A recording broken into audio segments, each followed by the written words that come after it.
Daily post Punjab Haryana Himachal देख रहे हो तुसीं ते मैं बलदीप सिंह लैके हाजिर हाँ डेली डिबेट। अज डेली डिबेट च गलबात करांगे विरोधियों का इकट्ठ ते 2024 ते अख। जी हाँ, पटना दे विच महा गठजोड़ नूं लैके जिहड़ी है एक मीटिंग हुई है, बैठक हुई है। अगवाई बिहार के मुख्यमंत्री नीतीश कुमार इस बैठक की अगवाई कर रहे सी और तकरीबन 15 पार्टियां दे 27 आगू इस बैठक दे विच उन्होंने हिस्सा लिया। खास तौर पर जेकर मैं जिक्र करा तो राहुल गांधी, मल्लिकार्जुन खड़गे, उद्धव ठाकरे, ममता बनर्जी, उमर अब्दुल्ला, सीएम भगवंत मान और अरविंद केजरीवाल, ये तमाम आगू जड़े ने वो उत्थे मौजूद सी। शरद पवार एनसीपी प्रमुख। सो इन्हां ने मीटिंग की है और मीटिंग दे विच हुण जो गल निकल के सामने आ रही है कि ये पार्टियां एकजुट हो के जिहड़ा वो 2024 दे विच भाजपा जो कि सत्ता धिर है उसके खिलाफ चोण मैदान च उतरनगियां। और इस दे विच जेकर गल की जाए तो सीट शेयरिंग का फॉर्मूला उसनूं लैके भी चर्चा होएगी। खैर वो अगले दिनों के विच है, पर सब तो वड्डे सवाल यही ने कि भाजपा के खिलाफ एकजुट होकर लड़न तो पहला अपने अंदर जिहड़े आपसी वखरेवे ने या ये जो वख-वख धिरां इकट्ठियां होईयां ने, क्योंकि विचारधारा आइडियोलॉजी की गल करिए तो कई बार पार्टियां की आइडियोलॉजी डिफर कर जाती है और उत्थे ही फिर जाके किते पेच जरूर फस जाता है। जेकर इस गठजोड़ की मैं गल करा तो उस दे विच आम आदमी पार्टी ये शर्त रख रही है कि ऑर्डीनेंस के मसले के उपर सानू ये पार्टियां समर्थन करन और खास तौर पर कांग्रेस के नाल गिला भी कर रही है कि कांग्रेस ने हाले तक इस मसले के उपर समर्थन नहीं दिता। तो इशारियां दे विच आम आदमी पार्टी ये भी कह रही है कि असी अलायंस का हिस्सा नहीं होवांगे। तो इसे नूं लैके अज की चर्चा होएगी कि 2024 तो पहला ये सारियां विरोधी धिरां इकट्ठियां हो पाउंदियां ने या नहीं। जे हुंदियां ने तो फिर उहदे विच भाजपा किवें नजिठेगी, क्योंकि सीट शेयरिंग का जो मसला आएगा तो हैड टू हैड मुकाबला होएगा, 1 to 1 मुकाबला होएगा, तो उत्थे भाजपा इसनूं किवें नजिठेगी। इस तो इलावा भाजपा साउथ दे विच भी काफ़ी ज़्यादा सरगर्मियां दिखा रही है। हालांकि कर्नाटका दे विच जिहड़ी है वो वड्डी हार भाजपा नूं देखण नूं मिली है। हुण अगला जो साउथ दे विच जेकर मैं गल करा तो तमिलनाडु जिहड़ा एक अगला जिहड़ा जगह हो सकती है जिथे भाजपा बहुत सरगर्मी दिखा रही है। पिछले दिनी सैंथल बालाजी नूं जिहड़ा ईडी दे वल्लों जांच एजेंसी दे वल्लों जिहड़ा वो जांच पड़ताल भी की गई सी। सो फिलहाल इसनूं लैके चर्चा करांगे। एक खास रिपोर्ट वेखो और फिर सीधा चर्चा ते आवांगे।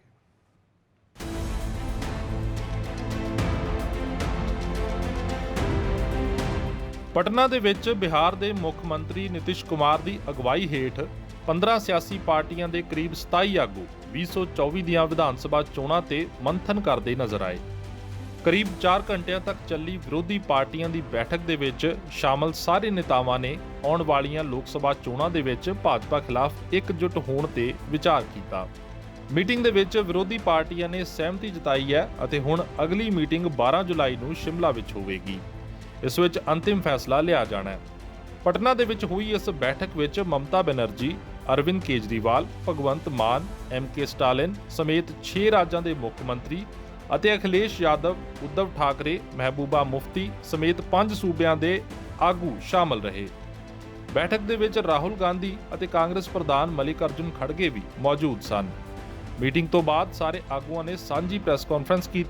बिहार के मुख्यमंत्री नीतीश कुमार ने प्रेस कॉन्फ्रेंस नूं संबोधन करदिआं कहा कि सारियां पार्टियां ने मिलकर चोण लड़न का फैसला किया है। जैसे आप जानते हैं, हिंदुस्तान की नींव पर आक्रमण हो रहा है, फाउंडेशन पर, इंस्टीट्यूशंस पर,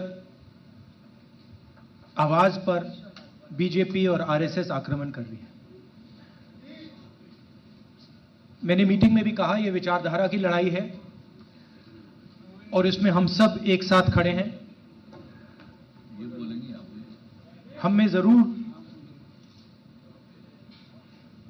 थोड़ी थोड़ी डिफरेंसेस होंगी, मगर हमने ये निर्णय लिया है कि हम एक साथ काम करेंगे, फ्लेक्सिबिलिटी के साथ काम करेंगे और जो हमारी विचारधारा है जिसको हम शेयर करते हैं उसकी हम रक्षा करेंगे। जैसे खारगे जी ने कहा, नीतीश जी ने कहा, कुछ ही समय में अगली मीटिंग होगी और ये जो आज हमने बातचीत की उसको हम थोड़ा और गहराई में ले जाएंगे। मगर ये एक प्रोसेस है, ऑपोजिशन यूनिटी की एक प्रोसेस है और यह बहुत गहरी तरीके से आगे बढ़ने जा रही है। आगे किस ढंग से बढ़ना चाहिए और हर राज्य में तो अलग अलग ढंग से हमको काम करना पड़ेगा। एक ही बात हर जगह नहीं चलती, तो उसके लिए भी हम ये करेंगे कि तय करेंगे कि तमिलनाडु में स्ट्रैटेजी क्या होना चाहिए, यूपी में क्या होना, बिहार में क्या होना, कश्मीर में क्या होना, ऐसा हर जगह, महाराष्ट्र में क्या, ये ऐसा सभी स्ट्रैटेजी करके एक निर्णय लेंगे और आगे भी फिर इस यूनिटी को बढ़ाने के लिए हम लोग पूरे काम करेंगे। लोगों ने माना है कि हम लोग मिलकर के चलेंगे और देश के हित में है। अभी जो भी शासन में है वो देश के हित में काम नहीं कर रहे और सारे इतिहास को बदल रहे हैं। आजादी की लड़ाई को भी भुलवा देंगे। तो एक एक चीज जो काम हो रहा है उस सबको लेकर के सबकी चिंता है, इसलिए सब लोग एकजुट रहेंगे। तो आज बहुत अच्छे ढंग से बातचीत हो गई है और हर चीज के बारे में, कोई भी किसी राज्य के बारे में भी, वहां की सरकार के बारे में कोई एक चुनौती आती है तो सब लोग एक साथ कहे कि नहीं साहब सब लोग रहेंगे। तो ये सब बात हो गई है। देश को बचाने के लिए, देश की एकता अखंडता कायम रखने के लिए हम एक साथ आए हैं और इसके आगे जब भी जो भी हमारे देश के प्रजातंत्र पर आघात करेगा उसका हम सब मिलकर विरोध करेंगे। और जैसे ममता दीदी ने कहा, हमेशा यह कहा जाता है कि विपक्ष की एकता होगी कि नहीं होगी। मैं तो अपने आप को विपक्ष तो मानता ही नहीं हूं।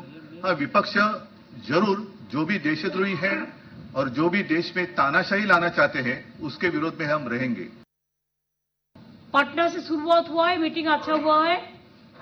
3 चीज नजदीक में है जो रिजॉल्व हुआ है। नंबर 1, वी आर यूनाइटेड, हम लोग एक है। दूसरी बात है, वी विल फाइट यूनाइटेडली, ये दूसरी बात है, हम लोग एक साथ में लड़ेंगे। तीसरी बात ये हुआ है कि हमारा लड़ाई, हमको अपोजिशन मत बोलो, हम लोग भी देश का सिटीजन है, हम लोग भी पैट्रियोटिक है, हम भी देशप्रेमिक है, हम भी भारत माता कहते हैं। मणिपुर जलने से हमारा भी आग जलते हैं।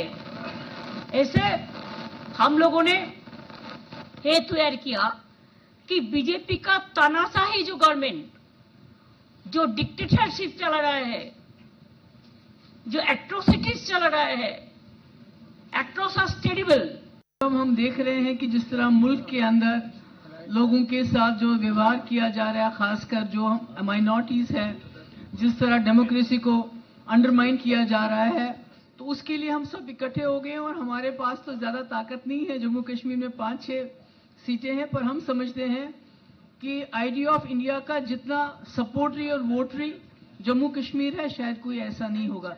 तो हमारी कोशिश यही रहेगी कि हम गांधी के मुल्क को गोडसे का मुल्क बनने नहीं देंगे। Thank you so much. ਦੂਜੇ ਪਾਸੇ ਵਿਰੋਧੀ ਪਾਰਟੀਆਂ ਦੇ ਇਕਮੁੱਠ ਹੋਣ ਤੋਂ ਪਹਿਲਾਂ ਹੀ ਪਾਰਟੀਆਂ ਅੰਦਰਲੇ ਆਪਸੀ ਵਖਰੇਵੇਂ ਵੀ ਝਲਕ ਰਹੇ ਨੇ। ਖਾਸ ਤੌਰ ਤੇ ਆਰਡੀਨੈਂਸ ਵਾਲੇ ਮਸਲੇ ਤੇ ਆਮ ਆਦਮੀ ਪਾਰਟੀ ਅਤੇ ਕਾਂਗਰਸ ਵਿਚਾਲੇ ਪਾੜਾ ਵੱਧਦਾ ਜਾ ਰਿਹਾ ਹੈ। ਮੀਟਿੰਗ ਮਗਰੋਂ ਆਮ ਆਦਮੀ ਪਾਰਟੀ ਦੇ ਵੱਲੋਂ ਲਿਖਤੀ ਦੇ ਵਿੱਚ ਬਿਆਨ ਜਾਰੀ ਕੀਤਾ ਗਿਆ। ਬਿਆਨ ਵਿੱਚ ਕਿਹਾ ਗਿਆ ਕਿ ਬੈਠਕ ਦੇ ਵਿੱਚ ਮੌਜੂਦ ਜਿਨ੍ਹਾਂ 12 ਪਾਰਟੀਆਂ ਦੇ ਰਾਜ ਸਭਾ 'ਚ ਮੈਂਬਰ ਹਨ, ਉਹਨਾਂ ਦੇ ਵਿੱਚੋਂ 11 ਪਾਰਟੀਆਂ ਦਾ ਆਰਡੀਨੈਂਸ ਦੇ ਮਸਲੇ ਤੇ ਸਾਨੂੰ ਸਮਰਥਨ ਪ੍ਰਾਪਤ ਹੈ, ਜਦੋਂ ਕਿ ਕਾਂਗਰਸ ਨੇ ਸਮਰਥਨ ਦੇਣ ਤੋਂ ਇਨਕਾਰ ਕੀਤਾ ਹੈ। ਆਪਣੇ ਲਿਖਤੀ ਬਿਆਨ 'ਚ ਆਮ ਆਦਮੀ ਪਾਰਟੀ ਨੇ ਇਹ ਇਸ਼ਾਰਾ ਵੀ ਕਰ ਦਿੱਤਾ ਹੈ ਕਿ ਜਿਸ ਗੱਠਜੋੜ ਦਾ ਹਿੱਸਾ ਕਾਂਗਰਸ ਹੋਵੇਗੀ, ਆਪ ਉਸ ਦਾ ਹਿੱਸਾ ਨਹੀਂ ਬਣੇਗੀ। ਹੁਣ ਦੇਖਣਾ ਹੋਵੇਗਾ ਕਿ 2024 ਦੇ ਵਿੱਚ ਭਾਜਪਾ ਨੂੰ ਘੇਰਨ ਦੀ ਤਿਆਰੀ ਤੋਂ ਪਹਿਲਾਂ ਕੀ ਭਾਜਪਾ ਵਿਰੋਧੀ ਧਿਰਾਂ ਆਪਣੇ ਨਿੱਜੀ ਮੁਫਾਦਾਂ ਨੂੰ ਪਾਸੇ ਰੱਖ ਕੇ ਇਕਮੁੱਠ ਹੁੰਦੀਆਂ ਨੇ ਜਾਂ ਨਹੀਂ। Bureau report, Daily Post, Punjab, Haryana, Himachal.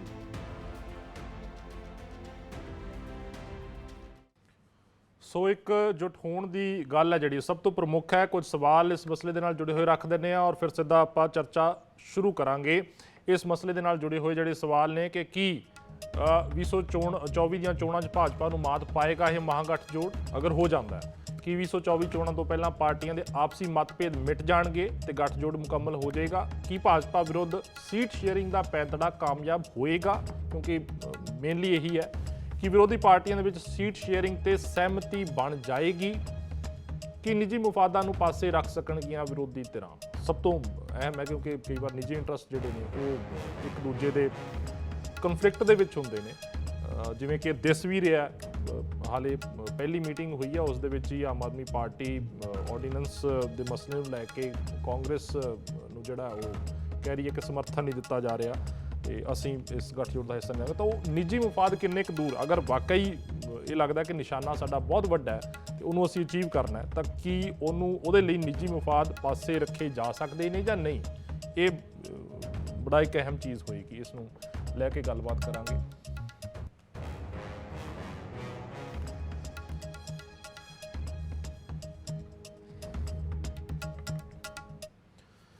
ਸੋ ਚਰਚਾ ਦੀ ਸ਼ੁਰੂਆਤ ਕਰ ਲੈਂਦੇ ਹਾਂ। ਸਾਡੇ ਨਾਲ ਮਹਿਮਾਨ ਜੁੜ ਚੁੱਕੇ ਨੇ।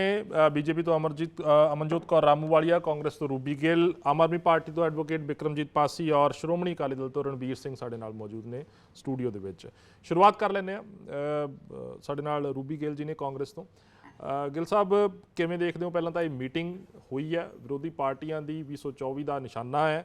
ਪਹਿਲਾਂ ਤਾਂ ਇਹਦੇ ਉੱਪਰ ਇੱਕ ਓਪਨਿੰਗ ਰਿਮਾਰਕ ਦੇ ਦਿਓ, ਕੀ ਕਹਿਣਾ ਚਾਹੁੰਦੇ ਹੋ? ਦੇਖੋ, ਜਿਸ ਤਰ੍ਹਾਂ 2014 ਤੋਂ ਬਾਅਦ ਬੀਜੇਪੀ ਸੱਤਾ ਦੇ ਵਿੱਚ ਆਈ, ਚਾਹੇ ਸਾਡੇ ਦੇਸ਼ ਦੀ ਡੈਮੋਕ੍ਰੇਸੀ ਤੇ ਚੁਣੀਆਂ ਹੋਈਆਂ ਸਰਕਾਰਾਂ ਨੂੰ ਤੋੜਨਾ, ਈਡੀ ਸੀਬੀਆਈ ਵਰਗੀਆਂ ਏਜੰਸੀਆਂ ਦੀ ਦੁਰਵਰਤੋਂ ਕਰਨੀ, ਚੁਣੀਆਂ ਹੋਈਆਂ ਸਰਕਾਰਾਂ ਚਾਹੇ ਕਰਨਾਟਕਾ ਦੇਖ ਲਈਏ, ਮਹਾਰਾਸ਼ਟਰ ਦੇਖ ਲਈਏ, ਗੋਆ 'ਚ ਵੀ ਚੁਣੇ ਹੋਏ ਐਮਐਲਏਆਂ ਦੀ ਖਰੀਦੋ ਫਰੋਖਤੀ ਕਰਨੀ ਤੇ ਕਿਸ ਤਰੀਕੇ ਨਾਲ ਡਿਕਟੇਟਰਸ਼ਿਪ ਕਰਨੀ। ਜੇ ਕੋਈ ਮੀਡੀਆ ਵੀ ਸਰਕਾਰ ਦੇ ਖਿਲਾਫ ਆਵਾਜ਼ ਚੁੱਕਦਾ ਹੈ ਤਾਂ ਉਹਦੇ ਉੱਪਰ ਵੀ ਕਾਰਵਾਈ ਜਾਂ ਉਹਨਾਂ ਦੇ ਉੱਪਰ ਵੀ ਰੇਡਾਂ। ਤੇ ਚੱਲਦੇ ਇਲੈਕਸ਼ਨਾਂ 'ਚ ਵੀ, ਹੁਣ ਕਰਨਾਟਕਾ ਇਲੈਕਸ਼ਨ ਹੋਇਆ, ਕਾਂਗਰਸ ਪਾਰਟੀ ਨੇ ਵੱਡੇ ਜਿੱਤ ਪ੍ਰਾਪਤ ਕੀਤੀ, ਉਦੋਂ ਵੀ ਈਡੀ ਸੀਬੀਆਈ ਦੀਆਂ ਚੱਲਦੇ ਇਲੈਕਸ਼ਨਾਂ 'ਚ ਜਿਹੜੀਆਂ ਕਿ ਰੇਡਾਂ। ਪਰ ਜਦੋਂ ਬੀਜੇਪੀ ਇੱਕ ਇਹੋ ਜਿਹੀ ਵਾਸ਼ਿੰਗ ਮਸ਼ੀਨ ਹੈ ਕਿ ਜਦੋਂ ਜਿਹੜਾ ਬੰਦਾ ਬੀਜੇਪੀ 'ਚ ਰਲ ਜਾਂਦਾ ਉਹ ਸਾਫ਼ ਸੁਥਰਾ ਹੋ ਜਾਂਦਾ, ਉਹਦੇ ਤੇ ਕੋਈ ਵੀ ਨਹੀਂ ਰਹਿੰਦਾ। ਪਿਛੇ ਸਮੇਂ ਦੌਰਾਨ ਦੇਖੀਏ ਕਿਸਾਨੀ ਅੰਦੋਲਨ, ਅੱਜ ਵਿਚਾਰੇ ਕਿਸ ਤਰੀਕੇ ਨਾਲ ਪਹਿਲਵਾਨ ਸਾਡੀਆਂ ਭੈਣਾਂ ਅੱਜ ਇਨਸਾਫ ਦੇ ਲਈ ਰੁਲ ਰਹੇ ਹਨ, ਕਿਸ ਤਰੀਕੇ ਨਾਲ ਅਡਾਨੀ ਅੰਬਾਨੀ ਨੂੰ ਪੂਰਾ ਦੇਸ਼, ਚਾਹੇ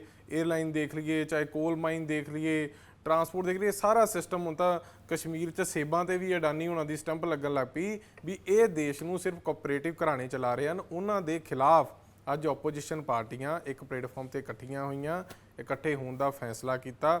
ਅੱਗੇ ਜਿੱਦਾਂ ਮੀਟਿੰਗਸ ਹੋਣੀਆਂ, ਦੇਖੋ ਕਾਂਗਰਸ ਨੇ, ਰਾਹੁਲ ਗਾਂਧੀ ਜੀ ਨੇ ਭਾਰਤ ਜੋੜੋ ਯਾਤਰਾ ਕੀਤੀ, ਉਹਦਾ ਮੁੱਖ ਮਕਸਦ ਹੀ ਇਹ ਸੀ ਕਿ ਅਸੀਂ ਜ਼ਮੀਨ ਤੇ ਲੋਕਾਂ ਦੀ ਲੜਾਈ ਲੜ ਸਕਦੇ ਹਾਂ।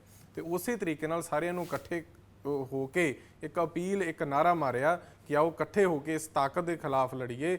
ਤੇ ਮੇਰੇ ਖਿਆਲ ਦੇਖੋ ਇਹਦੇ 'ਚ ਕੋਈ ਇਤਰਾਜ਼ ਨਹੀਂ, ਬੀਜੇਪੀ ਦਾ ਕਿਹੜਾ ਅਲਾਇੰਸ ਨਹੀਂ ਰਿਹਾ। ਬੀਜੇਪੀ ਦਾ ਪੰਜਾਬ ਦੇ ਵਿੱਚ ਸ਼੍ਰੋਮਣੀ ਅਕਾਲੀ ਦਲ ਨਾਲ ਅਲਾਇੰਸ ਰਿਹਾ, ਹਰਿਆਣੇ ਦੇ ਵਿੱਚ ਹੁਣ ਦੁਸ਼ਯੰਤ ਚਟਾਲਾ ਹੋਣਾ ਦੇ ਨਾਲ ਹੈ, ਮਹਾਰਾਸ਼ਟਰ ਦੇ ਵਿੱਚ ਏਕਨਾਥ ਸ਼ਿੰਦੇ ਦੇ ਨਾਲ ਹੈ, ਬਿਹਾਰ 'ਚ ਵੀ ਉਹਨਾਂ ਦਾ ਚਲੋ ਰਿਹਾ, ਹਰ ਸਟੇਟ ਦੇ ਵਿੱਚ ਬੀਜੇਪੀ ਦਾ ਵੀ ਕਿਤੇ ਨਾ ਕਿਤੇ ਅਲਾਇੰਸ ਰਿਹਾ। ਤੇ ਜੇ ਇੱਕ ਵਿਚਾਰਧਾਰਾ, ਇਹੀ ਸਾਡੇ ਦੇਸ਼ ਦੀ ਇੱਕ ਡੈਮੋਕ੍ਰੇਸੀ, ਇੱਕ ਗੁਲਦਸਤਾ ਹੈ ਕਿ ਸਾਰੇ ਆਪੋ ਆਪਣੇ ਵਿਚਾਰ ਪੇਸ਼ ਕਰ ਸਕਦੇ ਆ। ਜਿਹੜੇ ਵਿਚਾਰਾਂ ਨੂੰ ਦੱਬਣ ਦੀ ਅੱਜ ਨਰਿੰਦਰ ਮੋਦੀ ਦੀ ਸਰਕਾਰ ਕੋਸ਼ਿਸ਼ ਕਰ ਰਹੀ ਹੈ, ਉਹਨਾਂ ਦੇ ਖਿਲਾਫ ਲੜਾਈ ਲੜਨ ਦਾ ਜਿਹੜਾ ਕਿ ਅੱਜ ਜੀ ਠੀਕ ਹੈ। ਚਲੋ ਸਾਡੇ ਨਾਲ ਸ਼੍ਰੋਮਣੀ ਅਕਾਲੀ ਦਲ ਤੋਂ ਰਣਬੀਰ ਜੀ ਨੇ। ਰਣਬੀਰ ਜੀ, ਕਿਵੇਂ ਦੇਖਦੇ ਹੋ ਇਸ ਚੀਜ਼ ਨੂੰ? ਆਮ ਤੌਰ ਤੇ ਪਾਰਟੀਆਂ ਗੱਠਜੋੜ ਕਰਦੀਆਂ ਨੇ, ਅਕਾਲੀ ਦਲ ਦਾ ਵੀ ਇੱਕ ਲੰਮਾ ਗੱਠਜੋੜ ਭਾਜਪਾ ਦੇ ਨਾਲ ਰਿਹਾ, ਬੇਸ਼ੱਕ ਕਿਸਾਨੀ ਮੁੱਦੇ ਦੇ ਉੱਪਰ ਟੁੱਟਿਆ ਤੇ ਫਿਰ ਅੱਜ ਬੀਐਸਪੀ ਦੇ ਨਾਲ ਹੈ। ਤਾਂ ਇਹ ਜਿਹੜਾ ਨੈਸ਼ਨਲ ਲੈਵਲ ਤੇ ਗੱਠਜੋੜ ਹੋ ਰਿਹਾ, ਇੰਨੀਆਂ ਪਾਰਟੀਆਂ ਇਕੱਠੀਆਂ ਹੋ ਰਹੀਆਂ ਨੇ, ਅਕਾਲੀ ਦਲ ਕਿਵੇਂ ਐਨਾਲਾਈਜ਼ ਕਰਦੀ ਹੈ? ਵੇਖੋ ਜੀ, ਇਹ ਇਹਨਾਂ ਦਾ ਨਾ ਜੀ ਪਰਸਨਲ ਏਜੰਡਾ ਆ। ਇਹ ਕੋਈ ਦੇਸ਼ ਦੀ ਡਿਵੈਲਪਮੈਂਟ ਵਾਸਤੇ ਨਹੀਂ ਜਾਂ ਕੋਈ ਦੇਸ਼ ਦੇ ਮੁੱਦਿਆਂ ਵਾਸਤੇ ਨਹੀਂ, ਇਹ ਸਿਰਫ ਇੱਕ ਸੱਤਾ ਹਥਿਆਉਣ ਵਾਸਤੇ ਇਹਨਾਂ ਦਾ, ਸਾਰੀਆਂ ਪਾਰਟੀਆਂ ਦਾ ਇੱਕ ਪਰਸਨਲ ਏਜੰਡਾ ਆ। ਵੇਖੋ, ਮਮਤਾ ਬੈਨਰਜੀ ਦੇ ਖਿਲਾਫ ਤਾਂ ਪੱਛਮੀ ਬੰਗਾਲ ਦੇ ਵਿੱਚ ਕਾਂਗਰਸ ਹੈ ਜਿਹੜੀ ਉਹ ਪ੍ਰੋਟੈਸਟ ਕਰ ਰਹੀ ਹੈ, ਅੱਜ ਉਹ ਅਲਾਇੰਸ ਦਾ ਹਿੱਸਾ ਆ। ਉਸ ਤੋਂ ਅੱਗੇ ਆ ਜੋ ਪੰਜਾਬ ਦੇ ਵਿੱਚ ਆਮ ਆਦਮੀ ਪਾਰਟੀ ਕਹਿੰਦੀ ਹੈ ਵੀ ਕਾਂਗਰਸ ਕਰਪਟ ਹੈ। ਪਿਛਲੇ ਦਿਨੇ ਆਪਾਂ ਵੇਖਿਆ ਕਿਵੇਂ ਹੈ ਜਿਹੜਾ ਇਹਨਾਂ ਦੇ ਮੁੱਖ ਮੰਤਰੀ ਭਗਵੰਤ ਮਾਨ ਜੀ ਹੈ, ਕਿਵੇਂ ਚੰਨੀ ਜੀ ਸਾਬਕਾ ਮੁੱਖ ਮੰਤਰੀ, ਉਹਨਾਂ ਦੇ ਖਿਲਾਫ ਮੀਡੀਆ ਦੇ ਵਿੱਚ ਆਏ ਤੇ ਹੋਰ ਵੀ ਕਿੰਨੇ ਇਹਨਾਂ ਦੇ ਮੰਤਰੀਆਂ ਤੇ ਇਲਜ਼ਾਮ ਲਾਏ ਵੀ ਇਹ ਕਰਪਟ ਹੈ। ਅੱਜ ਇੱਥੇ ਇੱਕ ਹੈ। ਇਸ ਤੋਂ ਪਹਿਲਾਂ ਜਿਹੜੇ ਆਪਣੇ ਅਰਵਿੰਦ ਕੇਜਰੀਵਾਲ ਜੀ ਹੈ, ਉਹਨਾਂ 2014 ਦੇ ਵਿੱਚ ਇੱਕ ਲਿਸਟ ਜਾਰੀ ਕੀਤੀ ਸੀ, ਉਹਦੇ ਵਿੱਚ ਉਹਨਾਂ ਨੇ ਮੁਲਾਇਮ ਸਿੰਘ ਯਾਦਵ ਦੇ ਪਰਿਵਾਰ ਤੇ ਪਰਿਵਾਰਵਾਦ ਦੇ ਦੋਸ਼ ਲਾਏ ਸੀ। ਕੀ ਗੱਲ ਅੱਜ ਉਹ ਉਹਨਾਂ ਦੀ ਵਿਚਾਰਧਾਰਾ ਚੇਂਜ ਹੋ ਗਈ ਆਪਣਾ ਯਾਦਵ ਪਰਿਵਾਰ ਦੀ? ਫਿਰ ਉਸ ਤੋਂ ਅੱਗੇ ਆ ਜੋ ਇਹਨਾਂ ਨੇ ਆਪਣਾ ਇਹਨਾਂ ਨੇ ਅੱਗੋਂ ਐਨਸੀਪੀ ਦੇ ਸ਼ਰਦ ਪਵਾਰ ਜੀ ਨੇ ਜਿਹੜੇ ਉਹਨਾਂ ਤੇ ਇਲਜ਼ਾਮ ਲਾਏ ਸੀ ਵੀ ਇਹਨਾਂ ਦੀਆਂ ਮਿੱਲਾਂ ਦੇ ਵਿੱਚ ਕਰਪਸ਼ਨ ਹੋ ਰਹੀ ਹੈ। ਕੀ ਅੱਜ ਜੇ ਉਹਨਾਂ ਦੇ ਨਾਲ ਆਪਦੇ ਨਿੱਜੀ ਹਿੱਤਾਂ ਵਾਸਤੇ ਇਕੱਠਾ ਹੋਣਾ ਪੈ ਗਿਆ, ਅੱਜ ਉਹ ਇਲਜ਼ਾਮ ਕਿੱਧਰ ਗਏ? ਮਾਇਆਵਤੀ ਜੀ ਦੇ ਖਿਲਾਫ ਇਹਨਾਂ ਆਖਿਆ ਸੀ ਵੀ ਮੇਰੇ ਕੋਲ ਸਵਿਸ ਬੈਂਕਾਂ ਦਾ ਜਿਹੜਾ ਵੀ ਉੱਥੇ ਰਿਕਾਰਡ ਪਿਆ, ਇਹ ਕਰਪਸ਼ਨ ਦੇ ਇਲਜ਼ਾਮ ਲਾਉਂਦੇ ਸੀ। ਅੱਜ ਇਹ ਸਾਰੇ ਦੁੱਧ ਧੋਤੇ ਹੋ ਗਏ। ਸੋ ਇਸ ਕਰਕੇ ਇਹਨਾਂ ਦਾ ਸਿਰਫ ਤੇ ਸਿਰਫ ਇੱਕੋ ਏਜੰਡਾ ਆ, ਆਪਦੇ ਨਿੱਜੀ ਹਿੱਤ ਹੈ। ਇਹਨਾਂ ਦਾ ਕੋਈ ਵੀ ਡਿਵੈਲਪਮੈਂਟ ਹੈ ਜਾਂ ਕੋਈ ਵੀ ਇਸ ਚੀਜ਼ ਨਾਲ ਕੋਈ ਸਰੋਕਾਰ ਨਹੀਂ, ਸਿਰਫ ਆਪਦੇ ਨਿੱਜੀ ਹਿੱਤਾਂ ਵਾਸਤੇ ਹੈ। ਜਿਹੜੇ ਸਾਰੀਆਂ ਧਿਰਾਂ ਨੇ ਇੱਕ ਦੂਜੇ ਨਾਲ ਕੋਈ ਵਿਚਾਰਧਾਰਕ ਤੌਰ ਤੇ ਨਹੀਂ, ਸਿਰਫ ਆਪਦੇ ਨਿੱਜੀ ਹਿੱਤਾਂ ਵਾਸਤੇ ਇਕੱਠੇ ਹੋ ਰਿਹਾ। ਚਲੋ ਇਹਦੇ ਉੱਪਰ ਗੱਲ ਕਰਾਂਗੇ ਕਿ ਵਿਚਾਰਧਾਰਕ ਤੌਰ ਤੇ ਕਿੰਨੀਆਂ ਕੁ ਪਾਰਟੀਆਂ ਇਕੱਠੀਆਂ ਹੁੰਦੀਆਂ ਨੇ ਜਾਂ ਗੱਠਜੋੜ ਜਿਹੜੇ ਹੁੰਦੇ ਨੇ, ਕਿੰਨਾ ਵਿਚਾਰਧਾਰਕ ਹੁੰਦਾ ਹੈ ਜਾਂ ਨਹੀਂ ਹੁੰਦਾ। ਸਾਡੇ ਨਾਲ ਬਾਕੀ ਮਹਿਮਾਨ ਵੀ ਜੁੜ ਗਏ ਨੇ। ਅਮਨਜੋਤ ਕੌਰ ਰਾਮੂਵਾਲੀਆ ਬੀਜੇਪੀ ਤੋਂ ਔਰ ਆਮ ਆਦਮੀ ਪਾਰਟੀ ਤੋਂ ਐਡਵੋਕੇਟ ਬਿਕਰਮਜੀਤ ਸਿੰਘ ਪਾਸੀ। ਬਹੁਤ ਬਹੁਤ ਸਵਾਗਤ ਹੈ ਦੋਨਾਂ ਮਹਿਮਾਨਾਂ ਦਾ।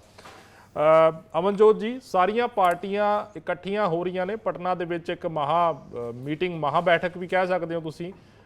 ਵੱਖ-ਵੱਖ ਕੋਨਿਆਂ ਤੋਂ ਕਿਹਾ ਤਾਂ ਇਹ ਜਾ ਰਿਹਾ ਕਿ ਕਸ਼ਮੀਰ ਤੋਂ ਲੈ ਕੇ ਕੰਨਿਆ ਕੁਮਾਰੀ ਤੱਕ ਦੇ ਜਿੰਨੇ ਵੱਡੇ ਧਿਰ ਸੀਗੇ, ਆਗੂ ਸੀਗੇ, ਉਹ ਸਾਰੇ ਉਸ ਮੀਟਿੰਗ ਦੇ ਵਿੱਚ ਪ੍ਰੈਜ਼ੈਂਟ ਸੀ। ਬੀਜੇਪੀ ਨੂੰ ਕੋਈ ਖਤਰਾ ਲੱਗ ਰਿਹਾ ਹੈ?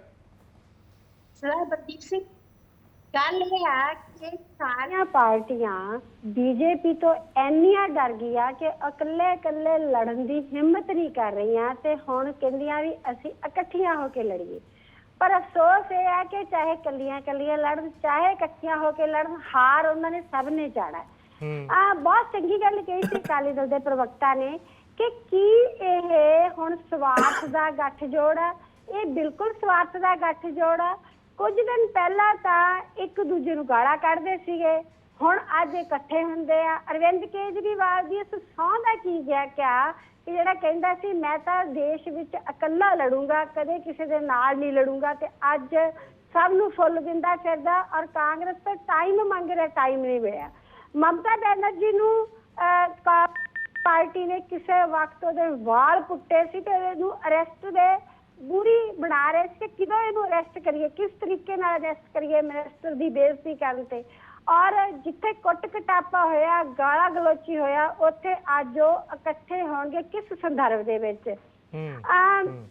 ਜੇ ਮੈਂ ਦੇਖਿਆ ਜਾਵੇ ਤਾਮਿਲਨਾਡੂ ਦੇ ਵਿੱਚ DMK ਜੋ ਅੱਜ ਵੀ ਪਾਵਰ 'ਚ ਆ, ਉਦੋਂ ਰਾਜੀਵ ਗਾਂਧੀ ਦੀ ਡੈਥ ਲਈ ਕਾਂਗਰਸ ਉਹਨਾਂ ਨੂੰ ਜ਼ਿੰਮੇਦਾਰ ਠਹਿਰਾਈ ਰਹੀ ਸੀ। ਕੋਈ ਛੋਟੀ ਗੱਲ ਨਹੀਂ ਹੈ ਕਿ ਰਾਜੀਵ ਗਾਂਧੀ ਜੀ ਦੀ ਹੱਤਿਆ ਲਈ DMK ਨੂੰ ਜ਼ਿੰਮੇਦਾਰ ਠਹਿਰਾਇਆ ਜਾਵੇ। ਔਰ ਅੱਜ ਇਹ ਇਕੱਠੇ ਹੋ ਰਹੇ ਕਿਸ ਸੰਦਰਭ 'ਚ ਹੋਣਗੇ? ਕੁਝ ਦਿਨ ਪਹਿਲਾਂ ਭਗਵੰਤ ਮਾਨ ਜੀ ਨੇ ਕਿਹਾ ਕਿ ਸਾਰੇ ਚੋਰ ਆ, ਮੈਂ ਇਹਨਾਂ ਨੂੰ ਜੇਲ੍ਹ ਭੇਜੂੰਗਾ, ਤੇ ਹੁਣ ਚੋਰ ਦੁੱਧ ਧੋਤੇ ਹੋ ਗਏ, ਵਾਸ਼ਿੰਗ ਮਸ਼ੀਨ ਵਾਲੀ ਉਹਨਾਂ 'ਚ ਪੈ ਗਏ ਆ ਵੀ ਅੱਜ ਦੁੱਧ ਚਿੱਟੇ ਹੋ ਗਏ ਆ, ਜਾਂ ਫਿਰ ਸਾਰੇ ਚੋਰ ਇਕੱਠੇ ਹੋ ਗਏ ਆ। ਹੁਣ ਸਵਾਲ ਇੱਥੇ ਖੜਾ ਹੁੰਦਾ ਕਿ ਇਹਦਾ ਮਤਲਬ ਕਿ ਸਾਰੇ ਚੋਰ ਆ ਬੀਜੇਪੀ ਦੇ ਖਿਲਾਫ ਇਕੱਠੇ ਹੋਣ ਲੱਗੇ ਆ। ਔਰ ਅੱਛਾ ਰਾਮੂਵਾਲੀਆ ਜੀ, ਇੱਕ ਅਮਨਜੋਤ ਜੀ, ਇੱਕ ਗੱਲ ਹੋਰ ਕਹੀ ਜਾਂਦੀ ਹੈ ਕਿ ਬਾਰ-ਬਾਰ ਇਹ ਗੱਲ ਨਿਕਲ ਕੇ ਸਾਹਮਣੇ ਆਉਂਦੀ ਹੈ ਕਿ ਜੇਕਰ 2024 ਚ ਭਾਜਪਾ ਦੁਬਾਰਾ ਜਿਹੜੀ ਆ ਰਿਪੀਟ ਕਰ ਜਾਂਦੀ ਹੈ ਤਾਂ ਫਿਰ ਲੋਕਤੰਤਰ ਹੀ ਨਹੀਂ ਬਚੇਗਾ। ਇਹ ਇਹਨਾਂ ਦੇ ਕਹਿਣ ਦੀ ਗੱਲ ਆ, ਪਰ ਤੁਸੀਂ ਦੇਖਿਓ ਕਿ ਲੋਕ ਹੰਭਾ ਕੇ ਇਹ ਵੋਟਾਂ ਪਾਉਣਗੇ। ਦੇਖੋ ਮੈਂਬਰ ਪਾਰਲੀਮੈਂਟ ਦੀਆਂ ਜਿਹੜੀਆਂ ਚੋਣਾਂ ਹੁੰਦੀਆਂ ਨਾ, ਉਹਨਾਂ ਨੂੰ 2-3 ਗੱਲਾਂ ਆਮ ਆਦਮੀ ਪਾਰਟੀ ਸੋਚ ਕੇ ਵੋਟ ਪਾਉਂਦਾ। ਸਭ ਤੋਂ ਪਹਿਲਾਂ ਦੇਸ਼ ਦੀ ਸੁਰੱਖਿਆ ਹੁੰਦੀ ਹੈ ਕਿ ਕੌਣ ਪ੍ਰਧਾਨ ਮੰਤਰੀ ਦੇਸ਼ ਦੀ ਸੁਰੱਖਿਆ ਕਰ ਸਕਦਾ। ਔਰ ਜੋ ਪਿਛਲੇ 9 ਸਾਲਾਂ ਦੇ ਵਿੱਚ ਬੀਜੇਪੀ ਤੇ ਮਾਨਯੋਗ ਪ੍ਰਧਾਨ ਮੰਤਰੀ ਨਰਿੰਦਰ ਮੋਦੀ ਜੀ ਨੇ ਦੇਸ਼ ਲਈ ਕੀਤਾ, ਉਹ ਅੱਜ ਤੱਕ ਕਿਸੇ ਨੇ ਨਹੀਂ ਸੀ ਕੀਤਾ। ਸਰਜੀਕਲ ਸਟ੍ਰਾਈਕ ਤੋਂ ਲੈ ਕੇ ਅਸੀਂ ਹੋਰ ਬਹੁਤ ਸਾਰੀਆਂ ਗੱਲਾਂ ਦੇਖ ਸਕਦੇ ਹਾਂ। ਇਕੋਨਮੀ ਅੱਜ ਅਸੀਂ ਦੁਨੀਆ ਦੇ 5ਵੇਂ ਨੰਬਰ ਤੇ, ਜਦੋਂ ਕਿ ਵੱਡੇ ਰਿਸੈਸ਼ਨਾਂ ਨੂੰ ਅਮਰੀਕਾ, ਕੈਨੇਡਾ, ਹੋਰ ਦੇਸ਼ ਚੱਲ ਰਹੇ ਆ, ਯੂਰਪ ਚੱਲ ਰਿਹਾ, ਅਸੀਂ ਉਸ ਵਕਤ ਅਸੀਂ ਰਿਸੈਸ਼ਨ 'ਚ ਨਹੀਂ ਆ, ਅਸੀਂ 5ਵੇਂ ਨੰਬਰ ਤੇ ਜਾ ਰਹੇ ਹਾਂ। ਔਰ ਨਿਡਰ ਪ੍ਰਧਾਨ ਮੰਤਰੀ ਹੋਣਾ ਚਾਹੀਦਾ। ਇਹਨਾਂ 'ਚ ਤਾਂ ਬੜੀਆਂ ਲੜਾਈਆਂ ਪੈਣੀਆਂ। ਪਹਿਲੀ ਗੱਲ ਤਾਂ ਇਹਨਾਂ ਦੀ ਆਈਡੀਓਲੋਜੀ ਨਹੀਂ ਸਮਝ ਆਉਂਦੀ ਕਿ ਇਹਨਾਂ ਦੀ ਸਭ ਦੀ ਵੱਖ-ਵੱਖ ਆਈਡੀਓਲੋਜੀ ਆ ਤੇ ਇਕੱਠੇ ਕਿਵੇਂ ਹੋਣਗੇ। ਔਰ ਕਸ਼ਮੀਰ ਦੇ ਵਿੱਚ ਮਹਿਬੂਬਾ ਤੇ ਉਮਰ ਅਬਦੁੱਲਾ ਕਿਵੇਂ ਇੱਕ ਦੂਜੇ ਨੂੰ ਰੋਜ਼ ਗਾਲਾਂ ਕੱਢਦੇ, ਉਹ ਕਿਵੇਂ ਇਕੱਠੇ ਹੋਣਗੇ? ਫਿਰ ਦੂਜੀ ਆਈਡੀਓਲੋਜੀ ਇਹ ਨਹੀਂ ਪਤਾ ਲੱਗਣਾ ਕਿ ਇਹਨਾਂ ਨੇ ਟਿਕਟਾਂ ਕਿਵੇਂ ਵੰਡਣੀਆਂ, ਪੰਜਾਬ 'ਚ ਕਿਵੇਂ ਟਿਕਟਾਂ ਵੰਡਣਗੇ ਔਰ ਦੇਸ਼ 'ਚ ਕਿਵੇਂ ਟਿਕਟਾਂ ਵੰਡਣਗੇ। ਫਿਰ ਇਹਨਾਂ ਦੀ ਲੜਾਈ ਹੋਊਗੀ ਪ੍ਰਧਾਨ ਮੰਤਰੀ ਦੇ ਚਿਹਰੇ ਤੇ ਕਿ ਕੌਣ ਪ੍ਰਧਾਨ ਚਲੋ ਮੰਤਰੀ ਦਾ ਉਹਦਾ ਚਿਹਰਾ ਆਪਾਂ ਅੱਗੇ ਡਿਬੇਟ 'ਚ ਆਪਾਂ ਜ਼ਿਕਰ ਕਰਾਂਗੇ। Let me finish please allow me. ਔਰ ਪੰਜਾਬ ਦੇ ਵਿੱਚ ਜਿਹੜੀ ਆਮ ਆਦਮੀ ਕਾਂਗਰਸ ਪਾਰਟੀ ਰੋਜ਼ ਸਾਨੂੰ ਕਹਿੰਦੇ ਆਮ ਆਦਮੀ ਪਾਰਟੀ ਬੀਜੇਪੀ ਦੀ ਬੀ ਟੀਮ ਆ, ਹੁਣ ਮੈਨੂੰ ਪ੍ਰਵਕਤਾ ਜਵਾਬ ਦੇ ਦੇਵੇ ਵੀ ਜੀ ਬੀ ਟੀਮ ਤਾਂ ਤੁਹਾਡੀ ਆ, ਸਾਡੇ ਤੇ ਕਿਉਂ ਇਲਜ਼ਾਮ ਲਾਉਂਦੇ ਨੇ? ਇਹ ਤਾਂ ਹੁਣ ਸ਼ਰੇਆਮ ਗੱਲ ਹੈ। ਚਲੋ ਠੀਕ ਹੈ ਮੈਂ ਇਹਦੇ ਉੱਪਰ ਆਪਾਂ ਗੱਲਬਾਤ ਕਰਾਂਗੇ ਅਮਨਜੋਤ ਜੀ, ਹਲੇ ਡਿਬੇਟ ਬਾਕੀ ਪਈ ਹੈ ਸਾਡੇ ਨਾਲ। ਮੈਂ ਇੱਕ ਵਾਰ ਰਿਐਕਸ਼ਨ ਲੈ ਲਵਾਂ ਸਾਰਿਆਂ ਦੇ, ਓਪਨਿੰਗ ਰਿਮਾਰਕਸ ਲੈ ਲਾਂ। ਆਮ ਆਦਮੀ ਪਾਰਟੀ ਤੋਂ ਐਡਵੋਕੇਟ ਬਿਕਰਮਜੀਤ ਪਾਸੀ ਜੁੜੇ ਨੇ। ਪਾਸੀ ਸਾਹਿਬ, ਇਕੱਠ ਤਾਂ ਕਰਨਾ ਸੀਗਾ ਵੀ ਚਲੋ ਇਕਜੁੱਟਤਾ ਦਿਖਾਉਣੀ ਸੀ ਬੀਜੇਪੀ ਦੇ ਖਿਲਾਫ, ਉਹ ਤ੍ਰੇੜਾਂ ਪਹਿਲਾਂ ਹੀ ਨਜ਼ਰ ਆਉਣ ਲੱਗ ਗਈਆਂ। ਤੁਸੀਂ ਕਹਿੰਦੇ ਕਿ ਆਰਡੀਨੈਂਸ ਦੇ ਮਸਲੇ ਤੇ ਕਾਂਗਰਸ ਸਾਥ ਨਹੀਂ ਦਿੰਦੀ ਤਾਂ ਫਿਰ ਅਸੀਂ ਅਲਾਇੰਸ ਦਾ ਗੱਠ ਜਿਹੜਾ ਹਿੱਸਾ ਉਹ ਨਹੀਂ ਬਣਾਂਗੇ। ਬਲਦੀਪ ਸਿੰਘ ਜੀ ਦੇਖੋ, ਇਹ ਗੱਲ ਕਲੀਅਰ ਹੈ ਕਿਉਂਕਿ ਜਿਹੜੀ ਪਹਿਲੀ ਲੜਾਈ ਬੀਜੇਪੀ ਦੇ ਨਾਲ ਹੈ ਆਰਡੀਨੈਂਸ ਦੀ ਲੜਾਈ ਹੀ ਹੈ। ਇਹ ਫੈਡਰਲਿਜ਼ਮ ਦੀ ਲੜਾਈ ਹੈ, ਲੋਕਤੰਤਰ ਨੂੰ ਬਚਾਉਣ ਦੀ ਲੜਾਈ ਹੈ। ਜਿਹੜਾ ਆਰਡੀਨੈਂਸ ਬੀਜੇਪੀ ਦੀ ਕੇਂਦਰ ਸਰਕਾਰ ਲੈ ਕੇ ਆਈ ਹੈ, ਤੁਹਾਡੇ ਯਾਦ ਹੋਏਗਾ 2015 ਦੇ ਵਿੱਚ ਆਰਡੀਨੈਂਸ ਲਿਆਏ ਸੀਗੇ ਜਿਹਦੇ ਖਿਲਾਫ ਫਿਰ ਹਾਈ ਕੋਰਟ ਗਏ ਤੇ ਫਿਰ ਸੁਪਰੀਮ ਕੋਰਟ ਦੇ ਕਨਸਟੀਟਿਊਸ਼ਨ ਬੈਂਚ ਨੇ ਇੱਕ ਮਤ ਦੇ ਨਾਲ ਇਹ ਕੀਤਾ ਹੈ ਕਿ 3 ਸੈਕਟਰਸ ਨੂੰ ਛੱਡ ਕੇ ਦਿੱਲੀ ਦੀ ਸਰਕਾਰ ਦੇ ਕੋਲੇ ਐਡਮਿਨਿਸਟ੍ਰੇਸ਼ਨ ਔਰ ਟ੍ਰਾਂਸਫਰ ਦੀ ਪਾਵਰਸ ਹੈ। ਔਰ ਅਸੀਂ ਅੱਜ ਵੀ ਇਹ ਚਾਹੁੰਦੇ ਹਾਂ, ਆਸ ਰੱਖਦੇ ਹਾਂ ਕਿ ਕੇਂਦਰ ਦੀ ਜਿਹੜੀ ਕਾਂਗਰਸ ਦੀ ਲੀਡਰਸ਼ਿਪ ਹੈ ਉਹ ਇਹ ਦੂਰਅੰਦੇਸ਼ ਫੈਸਲਾ ਲੈਂਦੇ ਹੋਏ ਆਰਡੀਨੈਂਸ ਦੇ ਖਿਲਾਫ ਆਮ ਆਦਮੀ ਪਾਰਟੀ ਔਰ ਜਿੱਦਾਂ ਬਾਕੀ 11 ਪਾਰਟੀਆਂ ਨੇ ਫੈਸਲਾ ਲਿਆ ਉਹਦੇ ਨਾਲ ਖੜੇਗੀ।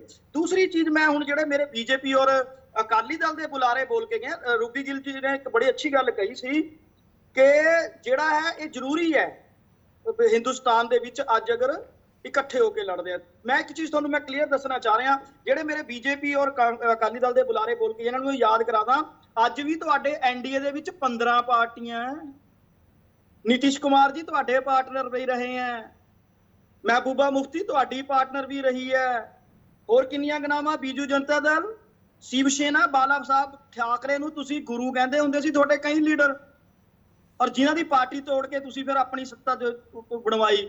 ਸੋ ਇਹ ਜਿਹੜੀ ਮੌਕਾ ਪ੍ਰਸਤ ਰਾਜਨੀਤੀ ਕਰਦੀ ਹੈ ਉਹ ਬੀਜੇਪੀ ਅਕਾਲੀ ਦਲ ਦੀਆਂ ਪਾਰਟੀਆਂ ਕਰਦੀਆਂ ਰਹੀਆਂ। ਅੱਜ ਦੇਸ਼ ਦੇ ਵਿੱਚ ਸੰਵਿਧਾਨ ਨੂੰ, ਸੰਸਥਾਵਾਂ ਨੂੰ ਬਚਾਉਣ ਦੀ ਲੋੜ ਹੈ, ਇਸ ਕਰਕੇ ਇਹ ਇਕੱਠ ਦੀ ਗੱਲ ਹੋਈ ਹੈ। ਬਿਲਕੁਲ, ਮੈਂ ਜ਼ਿਕਰ ਕਰੂੰਗਾ ਪਾਸੀ ਸਾਹਿਬ ਉਹਦਾ ਜਿਹੜਾ ਪਹਿਲਾਂ ਜ਼ਿਕਰ ਰਣਵੀਰ ਜੀ ਨੇ ਵੀ ਕੀਤਾ, ਮੈਂ ਉਹਦਾ ਜ਼ਿਕਰ ਵੀ ਕਰੂੰਗਾ। ਪਰ ਪਹਿਲਾਂ ਮੈਂ ਤੁਹਾਨੂੰ ਇਹ ਪੁੱਛਦਾ, ਪਹਿਲਾਂ ਆਰਡੀਨੈਂਸ ਤੁਹਾਡੇ ਲਈ ਜ਼ਿਆਦਾ ਜ਼ਰੂਰੀ ਹੈ ਜਾਂ ਫਿਰ 2024 ਦਾ ਨਿਸ਼ਾਨਾ? ਜੇ ਮੈਂ ਦੋਨਾਂ 'ਚੋਂ ਆਪਸ਼ਨ ਤੁਹਾਨੂੰ ਦੇਵਾਂ ਕਿ ਆਰਡੀਨੈਂਸ ਜ਼ਰੂਰੀ ਹੈ ਜਾਂ 2024 ਦਾ ਨਿਸ਼ਾਨਾ ਜ਼ਰੂਰੀ ਹੈ, ਕਿਉਂਕਿ ਦੇਖੋ ਜੇ 2024 ਦੇ ਵਿੱਚ ਇਕੱਠੇ ਹੋ ਕੇ ਤੁਸੀਂ ਜਿੱਤ ਪ੍ਰਾਪਤ ਕਰਦੇ ਹੋ ਤਾਂ ਵੀ ਆਰਡੀਨੈਂਸ ਨੂੰ ਲੈ ਕੇ ਕੋਈ ਫੈਸਲਾ ਲਿਆ ਜਾ ਸਕਦਾ ਹੈ। ਰਸਤਾ ਦੋਨੋਂ ਪਾਸਿਓਂ ਜਾਂਦਾ ਹੈ, ਮਤਲਬ ਤੁਸੀਂ ਕਿਹੜਾ ਰਸਤਾ ਚੂਜ਼ ਕਰਦੇ ਹੋ? ਸ਼ੱਕ ਨਹੀਂ ਹੈ ਕਿ ਸਾਰੀਆਂ ਜਿਹੜੀਆਂ ਅੱਜ ਪਾਰਟੀਆਂ ਇਕੱਠੀਆਂ ਹੋਈਆਂ ਉਹ ਵੱਖ-ਵੱਖ ਸੋਚ ਤੇ ਆਪਣੀ ਸਿਆਸਤ ਕਰਦੀਆਂ, ਔਰ ਬੀਜੇਪੀ ਨੇ ਹਰ ਪਾਰਟੀ ਨੂੰ, ਚਾਹੇ ਜਿੱਥੇ ਵੀ ਰੂਲਿੰਗ ਪਾਰਟੀ, ਚਾਹੇ ਕਾਂਗਰਸ ਹੈ, ਜਿੱਥੇ ਵੀ ਰੂਲਿੰਗ ਪਾਰਟੀ ਆਪ ਆਦਮੀ ਪਾਰਟੀ ਹੈ, ਪੱਛਮੀ ਬੰਗਾਲ 'ਚ ਮਮਤਾ ਬੈਨਰਜੀ ਹੈ, ਕਿਤੇ ਵੀ ਕੋਈ ਵਿਰੋਧੀ ਧਿਰ ਦੀ ਪਾਰਟੀ ਹੈ ਸੱਤਾ ਦੇ ਵਿੱਚ ਹੈ, ਉਹਨੂੰ ਪਰੇਸ਼ਾਨ ਕੀਤਾ, ਉਹਦੇ ਜਿਹੜੇ ਹੱਕਾਂ ਤੇ ਡਾਕਾ ਮਾਰਿਆ। ਅੱਜ ਇਸੇ ਲਈ ਇਕੱਠੇ ਹੋਏ ਸੀ। ਔਰ ਇਹਦੀ ਹੁਣ ਸਭ ਤੋਂ ਪਹਿਲੀ ਲੜਾਈ ਜਿਹੜੀ ਆ ਉਹ ਆਰਡੀਨੈਂਸ ਹੈ, ਫੈਡਰਲਿਜ਼ਮ ਦੀ ਲੜਾਈ ਹੈ। ਬਲਦੀਪ ਜੀ, ਇਹਨੂੰ ਤੁਸੀਂ ਏਦਾਂ ਨਹੀਂ ਲੈ ਸਕਦੇ, ਕਿਉਂਕਿ ਅਗਰ ਤੁਸੀਂ ਪਹਿਲੀ ਲੜਾਈ ਦੇ ਵਿੱਚ ਹੀ ਇਕੱਠੇ ਨਹੀਂ ਹੁੰਦੇ ਤਾਂ ਫਿਰ ਤੁਸੀਂ ਕਿੱਦਾਂ ਕਹੋਗੇ ਵੀ ਆਪਾਂ ਅੱਗੇ ਕਾਮਨ ਮਿਨੀਮਮ ਪ੍ਰੋਗਰਾਮ ਤੇ ਚੱਲ ਪਾਂਗੇ? ਆਪਾਂ ਪਿਕ ਐਂਡ ਚੂਜ਼ ਨਹੀਂ ਨਾ ਕਰ ਸਕਦੇ ਕਿ ਜਦੋਂ ਤੁਹਾਡੇ ਯਾਦ ਹੋਏਗਾ ਕਿ ਰਾਹੁਲ ਗਾਂਧੀ ਜੀ ਨੂੰ ਸਜ਼ਾ ਦਾ ਆਇਆ ਸੀ ਤਾਂ ਕੇਜਰੀਵਾਲ ਜੀ ਸਭ ਤੋਂ ਪਹਿਲਾਂ ਕਲੀਅਰ ਮੁਖਰ ਹੋ ਕੇ ਰਾਹੁਲ ਗਾਂਧੀ ਜੀ ਦੇ ਹੱਕ ਦੇ ਵਿੱਚ ਬੋਲੇ ਸੀਗੇ। ਕਾਰਨ ਹੈ ਉਹਦੇ, ਕਾਰਨ ਕੀ ਹੈ ਕਿ ਬੀਜੇਪੀ ਜਿਸ ਲਾਈਨ ਤੇ ਚੱਲ ਰਹੀ ਹੈ ਉਹ ਲੋਕਤੰਤਰ ਔਰ ਫੈਡਰਲਿਜ਼ਮ ਦੇ ਲਈ ਬਹੁਤ ਵੱਡਾ ਖਤਰਾ ਪੈਦਾ ਹੋ ਚੁੱਕਿਆ ਹੈ। ਕਿ ਜਿੱਦਾਂ ਤੁਸੀਂ ਕਹਿ ਰਹੇ ਹੋ ਕਿ ਜਿਹੜਾ ਡੈਮੋਕ੍ਰੈਟਿਕ ਤਰੀਕਿਆਂ ਦਾ ਘਾਣ ਕੀਤਾ ਜਾ ਰਿਹਾ ਬੀਜੇਪੀ ਦੇ ਵੱਲੋਂ, ਕਾਂਗਰਸ ਇਹੀ ਚੀਜ਼ ਪੰਜਾਬ ਦੇ ਵਿੱਚ ਕਹਿ ਰਹੀ ਹੈ। ਕਹਿੰਦੇ ਕਿ ਜੋ ਬੀਜੇਪੀ ਬਾਕੀ ਥਾਵਾਂ ਤੇ ਕਰ ਰਹੀ ਹੈ, ਆਮ ਆਦਮੀ ਪਾਰਟੀ ਪੰਜਾਬ ਦੇ ਵਿੱਚ ਉਹੀ ਚੀਜ਼ ਕਾਂਗਰਸੀਆਂ ਨਾਲ ਕਰ ਰਹੀ ਹੈ। ਚਰਚਾ ਤੋਂ ਪਹਿਲਾਂ ਇਹ ਗੱਲਬਾਤ ਹੋਈ ਕਿ ਜਿਵੇਂ ਅਮਨਜੋਤ ਕੌਰ ਰਾਮੂਵਾਲੀਆ ਜੀ ਜਾਂ ਹੋਰ ਬੁਲਾਰੇ ਜਿਹੜੇ ਨੇ, ਜਾਂ ਜੇ ਮੈਂ ਗੱਲ ਕਰਾਂ ਐਡਵੋਕੇਟ ਬਿਕਰਮਜੀਤ ਪਾਸੀ ਦਾ, ਉਹ ਇਹ ਗੱਲ ਕਹਿ ਰਹੇ ਹੈ ਕਿ ਪਹਿਲੀ ਲੜਾਈ ਜਿਹੜੀ ਹੈ ਉਹ ਆਰਡੀਨੈਂਸ ਦੀ ਹੈ। ਗਿੱਲ ਸਾਹਿਬ, ਪਹਿਲੀ ਲੜਾਈ ਉਹ ਕਹਿੰਦੇ ਕਿ ਆਰਡੀਨੈਂਸ ਦੀ ਹੈ, ਔਰ ਅਮਨਜੋਤ ਰਾਮੂਵਾਲੀਆ ਜੀ ਕਹਿੰਦੇ ਆ ਕਿ ਮੋਦੀ ਸਾਹਿਬ ਦੇ ਕਾਰਜਕਾਲ ਦੇ ਵਿੱਚ ਦੇਸ਼ ਸੁਰੱਖਿਅਤ ਹੈ, ਕੋਈ ਵੀ ਬਾਹਰੀ ਤਾਕਤ ਜਿਹੜੀ ਹੈ ਉਹ ਜਿਹੜੀ ਹਾਵੀ ਨਹੀਂ ਹੋ ਰਹੀ ਹੈ ਭਾਰਤ ਦੇ ਉੱਪਰ। ਦੇਖੋ ਜੀ, ਆਰਡੀਨੈਂਸ ਦਾ ਸਮਰਥਨ ਕਰਨਾ ਜਾਂ ਨਹੀਂ ਕਰਨਾ ਉਹ ਸਾਡੀ ਹਾਈ ਕਮਾਂਡ ਦਾ ਫੈਸਲਾ, ਪਰ ਇੱਕ ਸਾਡੀ ਪੰਜਾਬ ਲੀਡਰਸ਼ਿਪ ਨੇ ਜੋ ਇੱਕ ਹਾਈ ਕਮਾਂਡ ਨੂੰ ਸੁਜੈਸਟ ਵੀ ਕੀਤਾ ਔਰ ਇੱਕ ਮੈਸੇਜ ਵੀ ਦਿੱਤਾ ਕਿ ਜਿਹੜਾ ਪੰਜਾਬ ਦੇ ਵਿੱਚ ਤੁਸੀਂ ਰੋਜ਼ ਮੀਡੀਆ ਦੀ ਹੈਡਲਾਈਨ ਬਟੋਰਨ ਲਈ ਲੱਭਦਾ ਕੁਛ ਨਹੀਂ, ਸਾਧੂ ਸਿੰਘ ਧਰਮਸੋਤ ਨੂੰ ਅਰੈਸਟ ਕੀਤਾ ਕਿ 5 ਕੇ 7,000 ਰੁਪਈਆ ਘਰੋਂ ਬਰਾਮਦ ਹੋਇਆ, ਭਾਰਤ ਭੂਸ਼ਣ ਆਸ਼ੂ ਨੂੰ ਅਰੈਸਟ ਕੀਤਾ, ਕੀ ਰਿਜ਼ਲਟ ਨਿਕਲਿਆ ਜਾਂ ਕੀ ਅੱਜ ਕੀ ਢਿੱਲੋਂ ਉਹਨਾਂ ਨੂੰ ਕਿਤੇ ਇੱਕ ਬਦਲੇ ਦੀ ਭਾਵਨਾ ਵਾ, ਵੈਂਡੇਟਾ ਪੋਲਿਟਿਕਸ, ਜਿਹੜੀ ਕਾਂਗਰਸ ਨੂੰ ਫਿਰ ਤੁਸੀਂ ਚੋਰ ਦੱਸਦੇ ਹੋ, ਰੋਜ਼ ਪੰਜਾਬ 'ਚ ਭੰਡਦੇ ਹੋ, ਵਿਧਾਨ ਸਭਾ 'ਚ ਸਾਡੇ ਲੀਡਰਾਂ ਨੂੰ ਤੁਸੀਂ ਚੈਲੰਜ ਕਰਦੇ ਹੋ, ਉਸ ਕਾਂਗਰਸ ਦੇ ਫਿਰ ਤੁਸੀਂ ਤਰਲੇ ਵੀ ਕੱਢੀ ਜਾਂਦੇ ਹੋ ਕਿ ਸਾਨੂੰ ਸਮਰਥਨ ਦਿਓ ਜੀ, ਸਾਨੂੰ ਆਰਡੀਨੈਂਸ ਦਾ ਸਾਥ ਦਿਓ।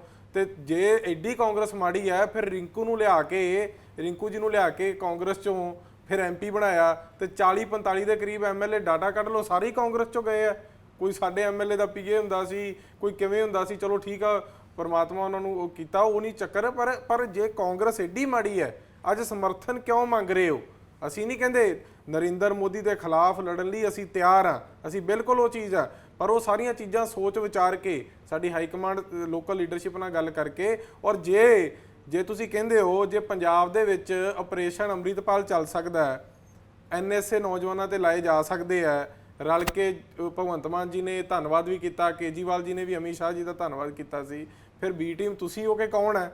ਇਹਦੇ 'ਚ ਵੀ ਕੋਈ ਉਹ ਨਹੀਂ। ਔਰ ਦੂਜੀ ਗੱਲ ਬੀਬਾ ਜੀ ਆ ਸਾਡੇ ਵੱਡੇ ਭੈਣ ਨੇ ਰਾਮੂਵਾਲੀਆ ਜੀ, ਇਹਨਾਂ ਨੂੰ ਮੈਂ ਕਹਿਣਾ ਚਾਹੁੰਦਾ ਹੈ ਕਿ ਜੇ BJP 'ਚ ਇੰਨਾ ਦਮ ਹੈ ਕਿ BJP ਇਕੱਲੇ ਲੜਨ ਦੀ ਸਮਰੱਥ ਹੈ ਤੇ ਦੁਸ਼ਯੰਤ ਚਟਾਲੇ ਨਾਲ ਅੱਜ ਹੀ ਉੱਥੇ ਤੁਸੀਂ ਕਿਉਂ ਨਹੀਂ ਆਪਦਾ ਸਮਰਥਨ ਵਾਪਸ ਲੈਂਦੇ?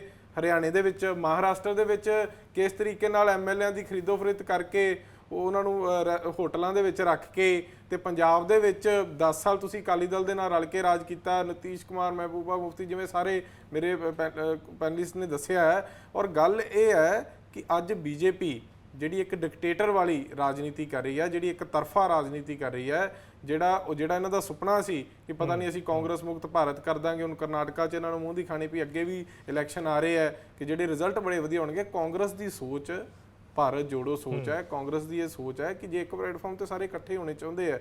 ਰਾਹੁਲ ਗਾਂਧੀ ਜੀ ਦੀ ਮੈਂਬਰਸ਼ਿਪ ਰੱਦ ਕੀਤੀ ਗਈ, ਕਿਸ ਤਰੀਕੇ ਨਾਲ ਅੱਜ ਮੁਸਲਮਾਨ ਭਾਈਚਾਰੇ ਦੇ ਖਿਲਾਫ ਹਰ ਰੋਜ਼ ਇਹਨਾਂ ਦੇ ਲੀਡਰ ਬੋਲਦੇ ਆ, ਹਰ ਰੋਜ਼ ਗਲਤ ਟਿੱਪਣੀਆਂ ਕਰਦੀ, ਉਹਨਾਂ ਦੇ ਤਾਂ ਕਦੇ ਮਾਣਹਾਨੀ ਦੇ ਕੇਸ ਹੋਏ ਨਹੀਂ। ਇੱਕ ਮੈਂ ਟੈਕਨੀਕਲ ਪੁਆਇੰਟ ਤੇ ਆਉਣਾ, ਆਪਾਂ ਇਸ ਗੱਲ ਨੂੰ ਅੱਗੇ ਜ਼ਰੂਰ ਵਧਾਵਾਂਗੇ, ਪਾਸੀ ਜੀ ਤੋਂ ਮੈਂ ਜਵਾਬ ਲਵਾਂਗਾ, ਪਰ ਉਹ ਤੋਂ ਪਹਿਲਾਂ ਮੈਂ ਇੱਕ ਟੈਕਨੀਕਲ ਪੁਆਇੰਟ ਪੁੱਛਦਾ। 2019 ਦੇ ਵਿੱਚ ਜੇ ਆਪਾਂ ਅੰਕੜਿਆਂ ਦੀ ਗੱਲ ਕਰੀਏ, ਹੈਡ ਟੂ ਹੈਡ ਫਾਈਟ ਜੇਕਰ BJP ਨਾਲ ਹੁੰਦੀ ਹੈ ਤਾਂ ਤੁਹਾਡਾ ਜਿਹੜਾ ਜਿੱਤਣ ਦਾ ਫੀਸਦ ਹੈ ਉਹ ਬਹੁਤ ਜ਼ਿਆਦਾ ਘੱਟ ਹੈ, ਤਕਰੀਬਨ 7-8% ਦੇ ਵਿਚਾਲੇ ਰਹਿ ਜਾਂਦਾ, 90 ਅਬਵ ਜਿਹੜਾ ਉਹ BJP ਦਾ ਰਹਿੰਦਾ। ਉਸ ਨੂੰ ਕਿਵੇਂ, ਜੇਕਰ ਸੀਟ ਸ਼ੇਅਰਿੰਗ ਦਾ ਫਾਰਮੂਲਾ ਤੈਅ ਹੋ ਜਾਂਦਾ, ਮੈਨੂੰ ਮੰਨ ਕੇ ਚੱਲੀਏ ਕਿ ਜੇ ਸੀਟ ਸ਼ੇਅਰਿੰਗ ਦਾ ਫਾਰਮੂਲਾ ਤੈਅ ਹੋ ਜਾਂਦਾ, ਕਾਂਗਰਸ ਦਾ ਕੈਂਡੀਡੇਟ ਤੇ BJP ਦੀ ਕੈਂਡੀਡੇਟ ਫਾਈਟ ਹੈ, ਤੁਹਾਨੂੰ ਲੱਗਦਾ ਵੀ ਉਹ ਅੰਕੜਾ ਬਦਲੇਗਾ?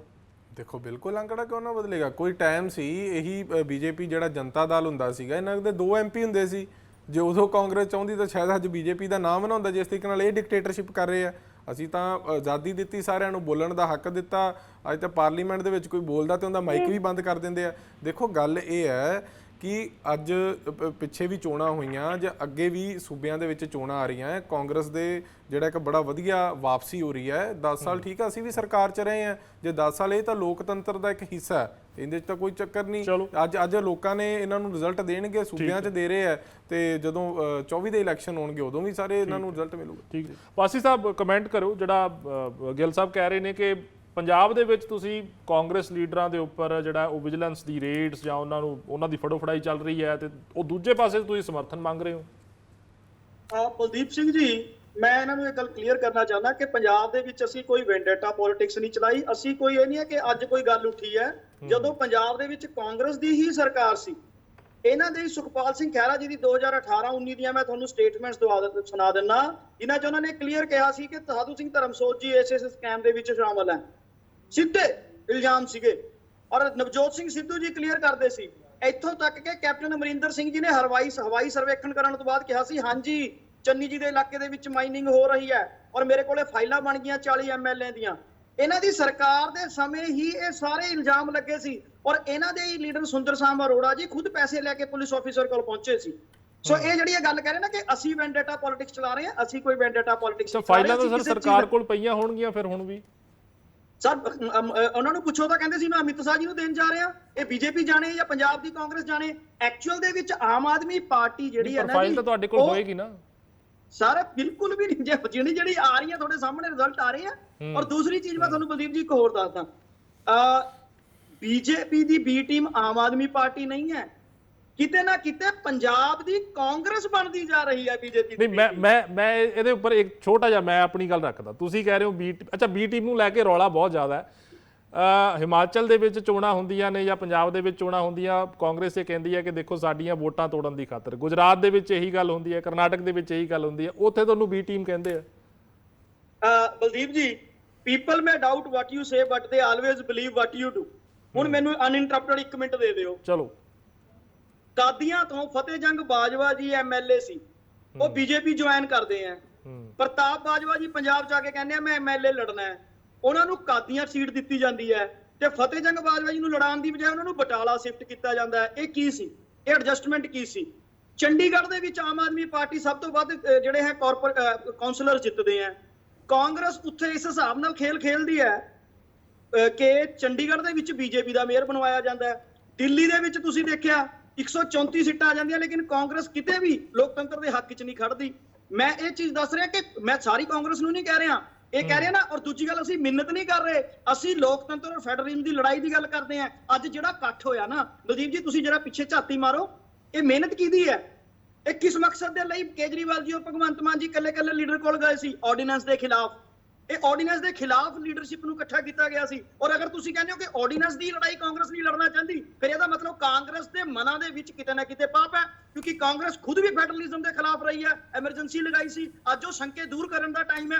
ਅੱਜ ਨਵੀਂ ਲੀਡਰਸ਼ਿਪ ਹੈ, ਰਾਹੁਲ ਗਾਂਧੀ ਜੀ ਖੜੇ। ਤੁਹਾਨੂੰ ਲੱਗਦਾ ਵੀ 2024 ਚ ਕਾਂਗਰਸ ਬੀਜੇਪੀ ਨੂੰ ਅੰਦਰ ਖਾਤੇ ਸਪੋਰਟ ਕਰੇਗੀ? ਤੁਸੀਂ ਇਹ ਕਹਿਣ ਦੀ ਕੋਸ਼ਿਸ਼ ਕਰ ਰਹੇ ਹੋ? ਅਗਰ ਕਾਂਗਰਸ ਆਰਡੀਨੈਂਸ ਤੇ ਐਬਸੈਂਟ ਵੀ ਹੁੰਦੀ ਹੈ ਤਾਂ ਉਹ clear cut Chandigarh mayor election ਵਾਲੀ ਕਹਾਣੀ ਹੋਏਗੀ, ਦੁਹਰਾਈ ਜਾਏਗੀ ਕਿ ਕਾਂਗਰਸ ਕਿਤੇ ਨਾ ਕਿਤੇ ਬੀਜੇਪੀ ਨੂੰ ਮਜ਼ਬੂਤ ਕਰਦੀ ਹੈ, ਜੋ ਫੈਡਰਲਿਜ਼ਮ ਔਰ ਲੋਕਤੰਤਰ ਤੇ ਚੋਟ ਪਹੁੰਚਾ ਰਹੀ ਹੈ। ਠੀਕ ਹੈ। ਅਮਨਜੋਤ ਜੀ ਕਮੈਂਟ ਕਰਿਓ ਇਸ ਗੱਲ ਦੇ ਉੱਪਰ ਜਿਹੜੀ ਪਾਸੀ ਸਾਹਿਬ ਗੱਲ ਕਰ ਰਹੇ ਨੇ। ਮੈਨੂੰ ਨਾ ਬੜਾ ਹਾਸਾ ਆ ਰਿਹਾ ਬਈ ਇਹ ਤਾਂ ਆਪਸ ਵਿੱਚ ਹੁਣੇ ਹੀ ਲੜ ਪਏ, ਇਹ ਕਿੱਥੋਂ ਪਹੁੰਚੇ 24 ਤੱਕ ਕਲੀਅਰ ਕਰਨ ਦੀ। ਔਰ ਹਜੇ ਤਾਂ ਗੱਲ ਸ਼ੁਰੂ ਹੀ ਹੋਈ ਆ। ਔਰ ਵੱਡੇ ਕਿੰਨਾ ਲੜਨਗੇ ਇਹ ਤਾਂ ਦੇਖਿਓ, ਤੁਸੀਂ ਦੇਖੀ ਜਾਓ। ਇਹ ਸਾਰਾ ਜਿਹੜਾ ਜਹਾਜ਼ ਆ ਨਾ, ਇਹ ਛੇਤੀ ਡੁੱਬਣ ਵਾਲਾ। ਏਕਤਾ ਦੀ ਵੰਡ ਪ੍ਰਧਾਨ ਮੰਤਰੀ ਤੱਕ ਜਾਂਦੇ ਜਾਂਦੇ ਇਹ ਜਮਾਂ ਚਕਨਾਚੂਰ ਹੋ ਜਾਣਾ, ਟੈਟੈਨਿਕ ਬਣ ਜਾਣਾ। ਮੈਂ ਤੁਹਾਨੂੰ ਦੱਸ ਦੇਵਾਂ ਪਾਸੀ ਸਾਹਿਬ ਕਿ ਪਹਿਲਾਂ ਤੁਸੀਂ ਸਾਰੇ ਰਲ ਕੇ ਡਿਸਾਈਡ ਕਰ ਲਓ ਸਾਡੀ ਬੀ ਟੀਮ ਹੈ ਕਿਹੜੀ। ਔਰ ਬੀ ਟੀਮ ਦਾ ਅਰਥ ਕੋਈ ਨਹੀਂ ਰਹਿ ਗਿਆ। ਹਰ ਬੰਦਾ ਉੱਠਦਾ ਕਹਿੰਦਾ ਜੀ ਫਲਾਨਾ ਫਲਾਨੇ ਦੀ ਬੀ ਟੀਮ ਆ, ਫਲਾਨਾ ਫਲਾਨੇ ਦੀ ਬੀ ਟੀਮ ਆ। ਇਸ ਗੱਲ ਨੂੰ ਰਿਜੈਕਟ ਕਰ ਦਿਓ ਸ਼ੁਰੂ ਤੋਂ। ਥੋੜੀਆਂ ਜਿਹੀਆਂ ਗੱਲਾਂ ਹੋਈਆਂ ਸ਼ੁਰੂ ਤੁਸੀਂ ਕੀਤੀ ਸੀ ਮੈਮ, ਤੁਸੀਂ ਕਿਹਾ ਸੀ। ਹੈਲੋ, ਤੁਸੀਂ ਹੀ ਬੀ ਟੀਮ ਦੀ ਗੱਲ ਕਹਿ ਕੇ ਅੱਜ ਕਹਿ ਰਹੇ ਹੋ ਕਿ ਰਿਜੈਕਟ ਕਰ ਦਿਓ। ਅੱਛਾ ਮਨਜੋਤ ਜੀ, ਮੈਂ ਤਾਂ ਕਹਿ ਰਹੀ ਸੀ, ਤੁਸੀਂ ਕਾਂਗਰਸ ਕਹਿ ਰਹੀ ਸੀ ਆਮ ਆਦਮੀ ਸਾਡੀ ਬੀ ਟੀਮ ਆ, ਔਰ ਆਮ ਆਦਮੀ ਪਾਰਟੀ ਕਹਿ ਰਹੀ ਹੈ ਕਾਂਗਰਸ ਬੀ ਟੀਮ ਹੈ। ਇਸ ਗੱਲ ਨੂੰ ਰਿਜੈਕਟ ਕਰ ਦਿਓ। ਸਾਡੀ ਕੋਈ ਬੀ ਟੀਮ ਨਹੀਂ ਹੈ। ਤੁਸੀਂ ਦੋਨੇ ਜਾਣੇ, ਤੁਹਾਨੂੰ ਵੀ ਪਤਾ, ਤੁਸੀਂ ਤਾਂ ਆਪਸ ਵਿੱਚ ਜੱਦੋ ਜਹਿਦ ਹੈ ਕਿ ਕਿਦੋਂ ਅਸੀਂ ਦਿੱਲੀ ਵਾਲਾ ਤਖਤ ਮੱਲੀਏ। ਇਹ ਸਾਰਾ ਸਵਾਰਥ ਦਾ ਇਕੱਠ ਸੀ ਔਰ ਇਹ ਛੇਤੀ ਟੁੱਟ ਜੂਗਾ। ਅੱਛਾ ਮਨਜੋਤ ਜੀ, ਮੈਂ ਇੱਕ ਗੱਲ ਕਹਿਣਾ ਚਾਹੁੰਦਾ। ਦੇਖੋ, ਭਾਰਤ ਜੋੜੋ ਯਾਤਰਾ ਦਾ ਬੜਾ ਜ਼ਿਕਰ ਹੁੰਦਾ ਅੱਜ ਕੱਲ੍ਹ ਸਿਆਸਤ ਦੇ ਵਿੱਚ। ਗਾਂਧੀ ਸਾਹਿਬ ਨੇ ਸਾਊਥ ਤੋਂ ਸ਼ੁਰੂਆਤ ਕੀਤੀ ਹੈ, ਕਰਨਾਟਕ ਤੁਸੀਂ ਹਾਰ ਗਏ। ਹੁਣ ਅਗਲਾ ਮੇਰੇ ਖਿਆਲ ਇਮਤਿਹਾਨ ਤਮਿਲਨਾਡੂ ਦੇ ਵਿੱਚ ਹੋਣਾ ਹੈ। ਤੁਹਾਨੂੰ ਲੱਗਦਾ ਨਹੀਂ ਕਿ ਅਸਰ ਉਹਦਾ ਦਿਸਦਾ ਤੁਹਾਨੂੰ? ਨਹੀਂ, ਸਾਨੂੰ ਕੋਈ ਅਸਰ ਨਹੀਂ ਦਿਸਦਾ। ਕਾਂਗਰਸ ਦਾ ਤਾਂ ਖੁਦ ਦਾ ਹੀ ਇੱਕ ਬੜਾ ਵੱਡਾ ਇਹਨਾਂ ਦਾ ਹੈਗਾ, ਆਪਣੇ ਆਪ 'ਚ ਖੜ ਨਹੀਂ ਪਾ ਰਹੇ। ਸਾਰੇ ਦੇਸ਼ ਵਿੱਚ ਇਹਨਾਂ ਦੀ ਬਦਕਿਸਮਤੀ ਕਹਿ ਲਓ ਜਾਂ ਲੋਕ ਇਹਨਾਂ ਨੂੰ 70-75 ਸਾਲ ਦੇਖਿਆ ਉਹਨਾਂ ਨੇ ਕਿ ਹਿੰਦੁਸਤਾਨ ਦਾ ਕੁਝ ਸਵਰਿਆ ਨਹੀਂ। ਇਹਨਾਂ ਦੇ ਆਪ ਦੇ ਬੋਫਰਸ ਤੇ ਪਲਾਨਾ ਢਿੰਕਾਂ ਦੇ ਵਿੱਚ ਫਸੇ ਆ ਇਹ। ਔਰ ਇਹਨਾਂ ਨੂੰ ਮੈਂ ਪੰਜਾਬ ਦੀ ਜੇ ਆਪਾਂ ਗੱਲ ਕਰੀਏ ਤਾਂ ਮੈਂ ਆਮ ਆਦਮੀ ਪਾਰਟੀ ਨੂੰ ਪੁੱਛਣਾ ਚਾਹੁੰਦੀ ਹਾਂ ਕਿ ਕੀ ਫਿਰ ਕਾਂਗਰਸੀਆਂ ਨੂੰ ਵਿਜੀਲੈਂਸ ਤੋਂ ਰਿਲੀਫ ਮਿਲੂਗਾ? ਰੂਬੀ ਗਿੱਲ ਜੀ ਦੀ ਗੱਲ ਮੈਂ ਕਹਿ ਰਹੀ ਹਾਂ ਕਿ ਰੂਬੀ ਗਿੱਲ ਵੀ ਇਹ ਕਹਿ ਰਹੇ ਸੀਗੇ, ਇਹ ਦੋਨੇ ਜਾਣੇ ਇੱਕ ਦੂਜੇ ਤੇ ਇਲਜ਼ਾਮ ਲਾਏ ਆ। ਗੱਲ ਨੂੰ ਸਮਝਣ ਦੀ ਲੋੜ ਆ ਕਿ ਜਿੱਥੇ ਜਿੱਥੇ ਦੁਸ਼ਮਣੀ ਵੱਡੀ ਆ, ਥੋੜੀ ਜੇ ਮਮਤਾ ਬੈਨਰਜੀ ਦੇ ਕਮਿਊਨਿਸਟਾਂ ਨੇ ਵਾਲ ਪੱਟਿਆ, ਉਹ ਹੁਣ ਕਿਵੇਂ ਮਾਫ ਕਰੂਗੀ? ਇਹ ਗੱਲ ਦੇਖਣ ਵਾਲੀ ਆ। ਡੀਐਮਕੇ ਨੂੰ ਜੇ ਕਾਂਗਰਸ ਇਹ ਕਹਿ ਰਹੀ ਸੀ ਕਿ ਰਾਜੀਵ ਗਾਂਧੀ ਦਾ ਇਹ ਕਾਤਲ ਆ ਤੇ ਉਹ ਕਿਵੇਂ ਮਾਫ ਕਰੂਗੀ? ਵੱਡੀ ਗੱਲ ਇਹ ਆ ਅਸੀਂ ਜੇ ਕਿਤੇ ਅਲਾਇੰਸ ਕੀਤਾ ਵੀ ਆ ਅਕਾਲੀ ਦਲ ਨਾਲ ਜਾਂ ਹੋਰ ਕਿਤੇ ਮਾੜਾ ਮੋਟਾ ਵੀ ਪਾਸਾ ਤਾਸਾ ਹੋਇਆ, ਉਹ ਸਹਿਯੋਗ ਗੱਲਾਂ ਹੁੰਦੀਆਂ ਕਈ ਚੀਜ਼ਾਂ, ਔਰ ਉਹ ਦੁਆਰਾ ਵੀ ਹੋ ਸਕਦੀ ਹੈ। ਐਸੀ ਗੱਲ ਨਹੀਂ। ਮੈਂ ਉਹਦੇ ਉੱਪਰ ਆਉਣਾ ਸੀ, ਮੈਂ ਉਹਦੇ ਉੱਪਰ ਅਮਨਜੋਤ ਜੀ ਮੈਂ ਆਉਣਾ ਸੀ ਉਹਦੇ ਉੱਪਰ। ਲਿਖਿਆ ਸੀ ਕੁਲਦੀਪ ਜੀ, ਮੈਂ ਰਿਪਲਾਈ ਦੇਣਾ ਚਾਹੁੰਦਾ ਇਹਨਾਂ ਦੀ। ਕਾਂਗਰਸ ਪਾਸੀ ਸਾਹਿਬ ਥੋੜਾ ਜਿਹਾ ਇੰਤਜ਼ਾਰ ਕਰੋ। ਪ੍ਰਵਕਤਾ ਨੇ ਕਿਹਾ ਸੀ ਮੈਂ ਕਿ ਅਸੀਂ ਜਿਹੜੇ ਹੈਗੇ ਆ ਅਸੀਂ ਡੈਮੋਕ੍ਰੇਸੀ ਨੂੰ ਘਾਤ ਲਾਉਨੇ ਆ। ਇਹ ਰੋਜ਼ ਕਹਿੰਦੇ ਕਿ ਪੰਜਾਬ ਵਿੱਚ ਡੈਮੋਕ੍ਰੇਸੀ ਨੂੰ ਘਾਤ ਆਮ ਆਦਮੀ ਪਾਰਟੀ ਲਾ ਰਿਹਾ। ਮੈਨੂੰ ਇੱਕ ਗੱਲ ਦੱਸ ਦੋ ਕਿ ਐਮਰਜੈਂਸੀ ਕੀ ਸੀ, ਧਰਮ ਯੁੱਧ ਮੋਰਚਾ ਕੀ ਸੀ, 1984 ਕੀ ਸੀ। ਪਰ ਮੈਂ ਉਹਨੂੰ ਕੰਪੈਰੀਜ਼ਨ ਕਰਕੇ ਆਪਾਂ ਜਸਟੀਫਾਈ ਤਾਂ ਨਹੀਂ ਨਾ ਕਰ ਸਕਦੇ। ਦੇਖੋ ਉਹਨੂੰ ਜਸਟੀਫਾਈ ਆਪਾਂ ਕੰਪੇਅਰ ਕਰਕੇ ਜਸਟੀਫਾਈ ਕਰੀਏ। ਨਹੀਂ, ਕੰਪੈਰੀਜ਼ਨ ਤਾਂ ਐਮਰਜੈਂਸੀ ਨੂੰ ਕਰ ਲਾ ਫਿਰ ਕੱਲੀ ਨੂੰ, ਹੋਰ ਕਿਸੇ ਨੂੰ ਨਹੀਂ ਕਰਨਾ। ਕਿ ਸਿੱਖਾਂ ਵਾਲੀ ਗੱਲ ਤੇ ਨਹੀਂ ਆਉਣਾ, ਐਮਰਜੈਂਸੀ ਨੂੰ ਕਰ ਲਾ ਕੱਲੀ ਨੂੰ। ਚਲੋ ਇਹ ਕਾਫੀ ਦੇਰ ਤੋਂ ਨਾ ਠੀਕ ਹੈ। ਔਰ ਰਾਜਾ ਵੜਿੰਗ ਔਰ ਹੋਰ ਇਹਨਾਂ ਦੀ ਲੀਡਰਸ਼ਿਪ ਸਾਰੀ ਮਿਸਿਸ ਗਾਂਧੀ ਨੂੰ ਕਹਿਣ ਚਲੀ ਗਈ ਆ ਕਿ ਅਸੀਂ ਨਹੀਂ ਇਹਨਾਂ ਨਾਲ ਅਲਾਈਅੰਸ ਕਰਨਾ ਆਮ ਆਦਮੀ ਪਾਰਟੀ ਨਾਲ। ਔਰ ਇਹ ਤਾਂ ਮੀਟਿੰਗ ਤੋਂ ਬਾਅਦ ਪ੍ਰੈਸ ਕਾਨਫਰੰਸ 'ਚ ਨਹੀਂ ਬੈਠੇ, ਇਹ ਤਾਂ ਇੱਥੇ ਹੀ ਉਖੜ ਗਿਆ। ਇਹ ਕਿਤੋਂ ਚਲੋ ਠੀਕ ਹੈ। ਤੁਸੀਂ ਕਹਿ ਰਹੇ ਹੋ ਮਨਾਂ ਦੇ ਵਿੱਚ ਦੂਰੀਆਂ ਨੇ ਤੁਹਾਡਾ ਠੀਕ ਹੈ। ਰਣਬੀਰ ਜੀ ਜਿਹੜਾ ਕਾਂਗਰਸ ਨੂੰ ਲੈ ਕੇ ਮੈਂ ਸਵਾਲ ਪੁੱਛਿਆ ਸੀ ਕਿ 19 ਦੇ ਵਿੱਚ ਕਾਂਗਰਸ ਦਾ ਅੰਕੜਾ ਜਿਹੜਾ ਸੀ ਹੈਡ ਟੂ ਹੈਡ ਫਾਈਟ ਦਾ ਬੀਜੇਪੀ ਦੇ ਨਾਲ, ਉਹ ਬਹੁਤ ਪਰਸੈਂਟੇਜ ਘੱਟ ਸੀਗੀ। ਤੁਹਾਨੂੰ ਲੱਗਦਾ ਹੈ ਵੀ ਉਹਦੇ ਵਿੱਚ ਕੋਈ ਚੇਂਜ ਆਏਗਾ?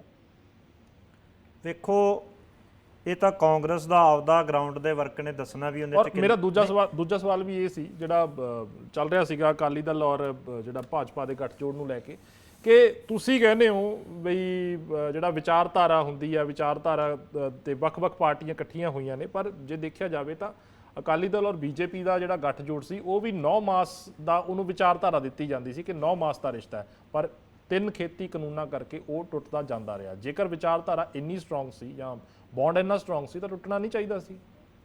ਵੇਖੋ ਐਨਡੀਏ ਸੀ ਜਿਹੜੀ ਸਮੇਂ ਦੀ ਲੋੜ ਸੀਗੀ, ਕਿਉਂਕਿ ਕਾਂਗਰਸ ਨੇ ਜਿਹੜਾ ਦੇਸ਼ ਦੇ ਵਿੱਚ ਹਾਲਾਤ ਪੈਦਾ ਕੀਤੇ ਸੀ ਜਦੋਂ 1984 ਵਾਲਾ ਦੌਰ, ਉਸ ਤੋਂ ਬਾਅਦ ਬੇਅੰਤ ਸਿੰਘ ਦੀ ਸਰਕਾਰ ਵਾਲਾ ਦੌਰ, ਇਹ ਜਦੋਂ ਇੰਨਾ ਵੱਡਾ ਜਿਹੜਾ ਮਾੜਾ ਦੌਰ ਚੱਲ ਰਿਹਾ ਸੀ ਤੇ ਇੱਕ ਹਮੇਸ਼ਾ ਜਿਹੜਾ ਵਾ ਕਿਸੇ ਵੀ ਸੂਬੇ ਦੀ ਤਰੱਕੀ ਵਾਸਤੇ ਜਿਹੜੀ ਆਪਣੀ ਕੇਂਦਰ ਦੀ ਸਰਕਾਰ ਹੈ ਹਮੇਸ਼ਾ ਉਹਦੇ ਨਾਲ ਹੱਥ ਮਿਲਾਇਆ ਜਾ ਸਕਦਾ ਜਿਹਦੇ ਨਾਲ ਆਪਣੇ ਵਿਚਾਰਧਾਰਾ ਜਿਹੜੀ ਹੈ ਉਹ ਮਿਲਦੀ ਹੋਵੇ। ਜਿਵੇਂ ਹਮੇਸ਼ਾ ਸ਼੍ਰੋਮਣੀ ਅਕਾਲੀ ਦਲ ਹੈ ਜਿਹੜਾ ਹਿੰਦੂ ਸਿੱਖ ਏਕਤਾ ਦਾ ਜਾਂ ਹਿੰਦੂ ਸਿੱਖ ਮੁਸਲਿਮ ਈਸਾਈ ਏਕਤਾ ਦਾ ਮਦਈ ਰਿਹਾ।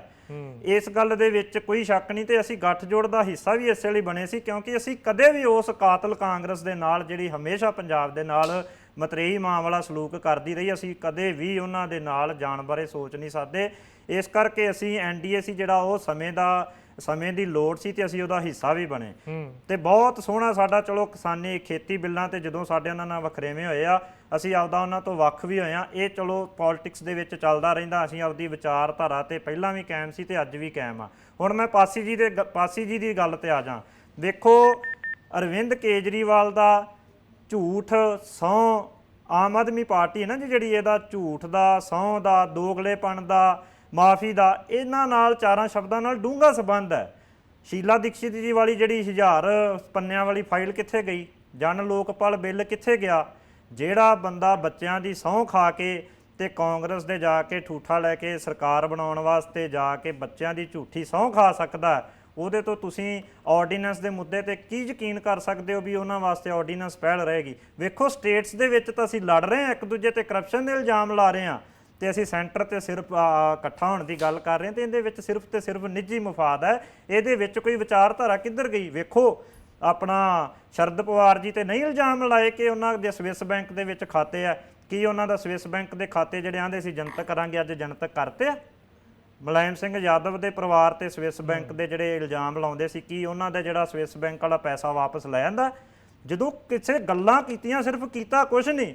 ਇਸ ਕਰਕੇ ਜਿੰਨੀਆਂ ਵੀ ਇਹ ਅੱਜ ਧਿਰਾਂ ਇਕੱਠੀਆਂ ਹੋਈਆਂ ਇਹਨਾਂ ਦਾ ਸਿਰਫ ਤੇ ਸਿਰਫ ਇੱਕੋ ਮਕਸਦ ਹੈ ਦੇਸ਼ ਦੀ ਸੱਤਾ ਤੇ ਕਿਸੇ ਤਰ੍ਹਾਂ ਕਾਬਜ ਹੋਣਾ। ਉਹਦੇ ਵਿੱਚ ਦੇਸ਼ ਦੀ ਡਿਵੈਲਪਮੈਂਟ ਜਾਂ ਦੇਸ਼ ਦੇ ਜਿਹੜੇ ਅਸਲ ਮੁੱਦੇ ਆ ਉਹਨਾਂ ਦਾ ਕਿਤੇ ਵੀ ਜ਼ਿਕਰ ਨਹੀਂ। ਚਲੋ ਪਾਸੀ ਜੀ ਛੋਟਾ ਜਿਹਾ ਰਿਐਕਸ਼ਨ ਰੱਖਿਓ, ਮੈਂ ਗਿੱਲ ਸਾਹਿਬ ਕੋਲ ਆਉਂਗਾ ਫਿਰ। ਦੇਖੋ ਮੈਂ ਇੱਕ ਗੱਲ ਕਲੀਅਰ ਕਰਨਾ ਚਾਹ ਰਿਹਾ ਕਿ ਦੋਗਲਾਪਨ ਔਰ ਜਿਹੜੀ ਹੈ ਦੇਸ਼ ਨੂੰ ਨੁਕਸਾਨ ਕਰਨ ਦੀ ਰਾਜਨੀਤੀ ਆ ਉਹ ਬੀਜੇਪੀ ਔਰ ਅਕਾਲੀ ਦਲ ਕਰਦੇ ਰਹੇ ਆ, ਕਿਉਂਕਿ ਮੈਂ ਤੁਹਾਨੂੰ ਇੱਕ ਕਲੀਅਰ ਦੱਸਦਾ ਕਿ ਇਹੀ ਬੀਜੇਪੀ ਹੈ ਜਿਹੜੀ ਮੁਫਤੀ ਮੁਹੰਮਦ ਸਈਦ ਦੇ ਨਾਲ ਵੀ ਸਮਝੌਤਾ ਕਰਦੀ ਰਹੀ ਹੈ ਔਰ ਇਹੀ ਬੀਜੇਪੀ ਹੈ ਜਿਹੜੀ ਨਿਤਿਸ਼ ਕੁਮਾਰ ਜੀ ਨਾਲ ਵੀ ਸਮਝੌਤਾ ਕੀਤਾ, ਸ਼ਿਵ ਸੈਨਾ ਨੇ ਸ਼ੀਲਾ ਦੀਕਸ਼ਿਤ ਵਾਲੀ ਫਾਈਲ ਕਿੱਥੇ ਗਈ ਜੀ? ਸ਼ੀਲਾ ਦੀਕਸ਼ਿਤ ਵਾਲੀ ਫਾਈਲ ਕਿੱਥੇ? ਮੈਂ ਤੁਹਾਨੂੰ ਕਲੀਅਰ ਕਰ ਰਿਹਾ ਰਣਵੀਰ ਜੀ, ਤੁਸੀਂ ਇੰਟਰਪਟ ਕਿੱਥੇ ਕਰਨਾ ਬੰਦ ਗਈ ਕਰ ਫਾਈਲ? ਦਿਓ, ਕਿਉਂਕਿ ਮੇਰੀ ਇੱਕ ਆਦਤ ਹੈ ਨਾ ਮੈਂ ਕਿਸੇ ਚ ਇੰਟਰਪਟ ਕਰਦਾ, ਨਾ ਮੈਨੂੰ ਅੱਛਾ ਲੱਗਦਾ ਕਿ ਤੁਸੀਂ ਇੰਟਰਪਟ ਕਰੋ। ਹੁਣ ਜਵਾਬ ਸੁਣਨ ਦੀ ਹਿੰਮਤ ਝੂਠ ਰੱਖੋ। ਨਾ ਬੋਲੋ, ਝੂਠ ਤੁਸੀਂ ਮੈਨੂੰ ਤੁਹਾਡੇ ਲਈ ਇੱਕ ਮੈਂ ਚੀਜ਼ ਦੱਸੋ, ਝੂਠ ਦੀ ਰਾਜਨੀਤੀ ਕਰਦੇ, ਤੁਹਾਡੇ ਲਈ ਪਹਿਲਾਂ ਹੀ ਲਫ਼ਜ਼ ਵਰਤਤਾ। ਸਾਈਨ ਕੀਤੇ ਸੀ ਤੁਸੀਂ 3 ਕਿਸਾਨੀ ਬਿੱਲਾਂ ਤੇ ਸਾਈਨ ਕੀਤੇ ਸੀ, ਸਿਰਫ ਤੁਹਾਡੇ ਤੇ ਲੀਡਰਾਂ ਨੇ ਸਿਰਫ ਝੂਠ ਦੀ ਰਾਜਨੀਤੀ ਕਰਦੇ ਹੋ ਤੁਸੀਂ ਯਾਰ, ਸਿਰਫ ਝੂਠ ਦੀ ਰਾਜਨੀਤੀ। ਕਿ ਬੱਚਿਆਂ ਦੀ ਸਹੁੰ ਖਾ ਕੇ ਕਾਂਗਰਸ ਕੋਲ ਕਾਹਦੇ ਲਈ ਗਏ ਆ? ਬੱਚਿਆਂ ਦੀ ਸਹੁੰ ਖਾ ਕੇ ਕਾਂਗਰਸ ਕੋਲ ਕਾਹਦੇ ਲਈ ਗਏ ਹੋ? ਸਟੇਟ ਦੇ ਵਿੱਚ ਕਾਂਗਰਸ ਮਾੜੀ ਹੈ, ਉੱਥੇ ਸੈਂਟਰ ਦੇ ਵਿੱਚ ਜਾ ਕੇ ਦੁੱਧ ਧੋਤੀ ਹੋ ਗਈ। ਸਿਰਫ ਤੇ ਸਿਰਫ ਝੂਠ ਦੀ ਰਾਜਨੀਤੀ ਕਰਦੇ ਆ। ਆਪਾਂ ਇੱਕ ਇੱਕ ਕਰਕੇ ਗੱਲ ਪਹਿਲਾਂ ਕਹਿਦਾ ਤੁਹਾਨੂੰ ਸਿਰਫ ਰਣਵੀਰ ਜੀ ਆਪਾਂ ਇੱਕ ਇੱਕ ਕਰਕੇ ਗੱਲ ਕਰੀਏ। ਇੱਕ ਜੇ ਤੁਸੀਂ ਇੰਨੇ ਸੱਚੇ ਹੋ ਆ ਕੇ ਮਜੀਠੀਆ ਸਾਹਿਬ ਤੋਂ ਤੁਸੀਂ ਮਾਫੀ ਮੰਗੀ, ਇਸ ਤਰੀਕੇ ਨਾਲ ਤੁਸੀਂ ਮਾਫੀ ਮੰਗੀ। ਮੇਰੀ ਬੇਨਤੀ ਹੈ, ਮੇਰੀ ਦੋਨਾਂ ਬੁਲਾਰਿਆਂ ਨੂੰ ਬੇਨਤੀ ਹੈ, ਇਸ ਤਰੀਕੇ ਨਾਲ ਨਾ ਤਾਂ ਦਰਸ਼ਕਾਂ ਨੂੰ ਗੱਲ ਸਮਝ ਆਏਗੀ, ਕਿਸੇ ਨੂੰ ਗੱਲ ਨਹੀਂ ਸਮਝ ਆਏਗੀ। ਅਕਾਲੀ ਦਲ ਹੈ ਪੰਜਾਬ ਦੇ ਵਿੱਚ, ਉਹ ਤੁਸੀਂ ਜਿੰਨਾ 84 ਦੇ ਕਾਤਲ ਨੇ ਟਾਈਟਲ ਵਰਗਿਆਂ ਨਾਲ ਸਟੇਜਾਂ ਸਾਂਝੀਆਂ ਕਰਦੇ ਫਿਰਦੇ ਹੋ, ਸਟੇਜਾਂ ਸਾਂਝੀਆਂ ਕਰਦੇ ਫਿਰਦੇ ਹੋ ਤੁਸੀਂ ਟਾਈਟਲ ਵਰਗਿਆਂ ਨਾਲ। ਤੁਸੀਂ ਗੱਲ ਕਰੋਗੇ ਪੰਜਾਬ ਦੀ। ਅੱਛਾ ਪਾਸੀ ਸਾਹਿਬ ਇੱਕ ਗੱਲ ਦਾ ਜਵਾਬ ਦਿਓ। ਪੰਜਾਬ ਦੀ ਗੱਲ ਕਰੋ ਪਾਸੀ ਸਾਹਿਬ ਠੀਕ ਹੈ, ਰਣਵੀਰ ਜੀ ਹੋਲਡ ਕਰੋ। ਆਪਣਾ ਭਗਤ ਸਾਹਿਬਾਨਾਂ ਤੇ ਰਣਵੀਰ ਜੀ ਹੋਲਡ ਕਰੋ ਜਰਾ। ਤੁਸੀਂ ਰੋਮਾਂ ਦੇ ਗੱਲ ਕਰਦੇ ਦੇਖੋ ਇਸ ਤਰੀਕੇ ਨਾਲ ਡਿਬੇਟ ਸਮਝ ਨਹੀਂ ਆ ਪਾਏਗੀ, ਕਿਸੇ ਨੂੰ ਵੀ ਸਮਝ ਨਹੀਂ ਆ ਪਾਏਗੀ, ਦਰਸ਼ਕਾਂ ਤੱਕ ਗੱਲ ਨਹੀਂ ਪਹੁੰਚੇਗੀ। ਅੱਛਾ ਪਾਸੀ ਗਿੱਲ ਸਾਹਿਬ ਮੈਂ ਆਉਣਾ। ਪਾਸੀ ਜੀ ਇੱਕ ਜਵਾਬ ਦਿਓ ਮੈਨੂੰ ਕਿ ਤੁਸੀਂ ਕਾਂਗਰਸ ਦੇ ਉੱਪਰ ਇਤਰਾਜ਼ ਕੀਤਾ। 12 ਤੁਸੀਂ ਜ਼ਿਕਰ ਕੀਤਾ ਕਿ 12 ਪਾਰਟੀਆਂ ਨੇ ਜਿਨ੍ਹਾਂ ਦੇ ਰਾਜ ਸਭਾ ਦੇ ਵਿੱਚ ਮੈਂਬਰ ਨੇ, 11 ਦਾ ਸਾਨੂੰ ਸਮਰਥਨ ਮਿਲਿਆ ਹੋਇਆ, ਕਾਂਗਰਸ ਸਾਨੂੰ ਸਮਰਥਨ ਨਹੀਂ ਦੇ ਰਹੀ। 15 ਪਾਰਟੀਆਂ ਉੱਤੇ ਇਕੱਠੀਆਂ ਹੋਈਆਂ ਨੇ, ਰਹਿੰਦੀਆਂ 3 ਪਾਰਟੀਆਂ ਦਾ ਜ਼ਿਕਰ ਤੁਸੀਂ ਕਿਉਂ ਨਹੀਂ ਕਰ ਰਹੇ? ਉਹਨਾਂ ਨਾਲ ਇੰਨਾ ਗਿਲਾ ਕਿਉਂ ਨਹੀਂ ਹੈ? ਮੈਂ ਇਹ ਗੱਲ ਕਹਿ ਰਿਹਾ, ਸੁਣੋ, 12 ਪਾਰਟੀਆਂ ਦੇ ਰਾਜ ਸਭਾ ਦੇ ਵਿੱਚ ਮੈਂਬਰ ਹੈ। ਅਸੀਂ ਇਹ ਨਹੀਂ ਕਿਹਾ ਕਾਂਗਰਸ ਸਮਰਥਨ ਨਹੀਂ ਦੇ ਰਹੀ, ਅਸੀਂ ਕਹਿ ਰਹੇ ਹਾਂ ਕਾਂਗਰਸ ਆਪਣਾ ਸਮਰਥਨ ਦੇ ਉੱਤੇ ਸਟੈਂਡ ਕਲੀਅਰ ਕਰ ਦੇ।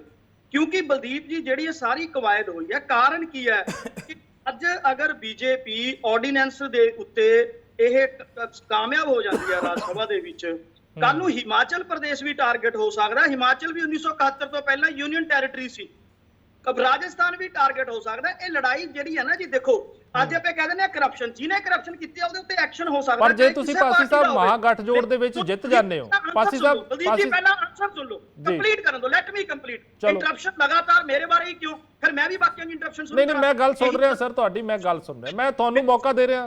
ਕਰਪਸ਼ਨ ਕਰ ਰਿਹਾ, ਚਾਹੇ ਉਹ ਸਾਡਾ ਚਾਹੇ ਬੇਗਾਨਾ, ਉਹਦੇ ਉੱਤੇ ਐਕਸ਼ਨ ਹੋ ਸਕਦਾ, ਉਹ ਇੰਡੀਵਿਜੂਅਲ ਹੈ। ਲੇਕਿਨ ਜਿੱਥੇ ਦੇਸ਼ ਦੀ ਲੋਕਤੰਤਰ ਦੀ ਫੈਡਰਲਿਜ਼ਮ ਦੀ ਲੜਾਈ ਹੈ, ਉੱਥੇ ਤਾਂ ਜਿਹੜੀਆਂ ਧਿਰਾਂ ਕਹਿੰਦੀਆਂ ਕਿ ਅਸੀਂ ਲੋਕਤੰਤਰ ਬਚਾਣਾ, ਫੈਡਰਲਿਜ਼ਮ ਬਚਾਣਾ, ਉਹਨਾਂ ਨੂੰ ਇਕੱਠੇ ਹੋਣਾ ਜ਼ਰੂਰੀ ਹੈ। ਔਰ ਜਿਹੜੀ ਆਰਡੀਨੈਂਸ ਹੈ, ਕਿਆ ਗੱਲ ਤੁਸੀਂ ਇਹਨਾਂ ਚੋਂ ਕਹਿ ਸਕਦੇ ਹੋ ਕਿ ਫੈਡਰਲਿਜ਼ਮ ਦੀ ਲੜਾਈ ਨਹੀਂ ਹੈ?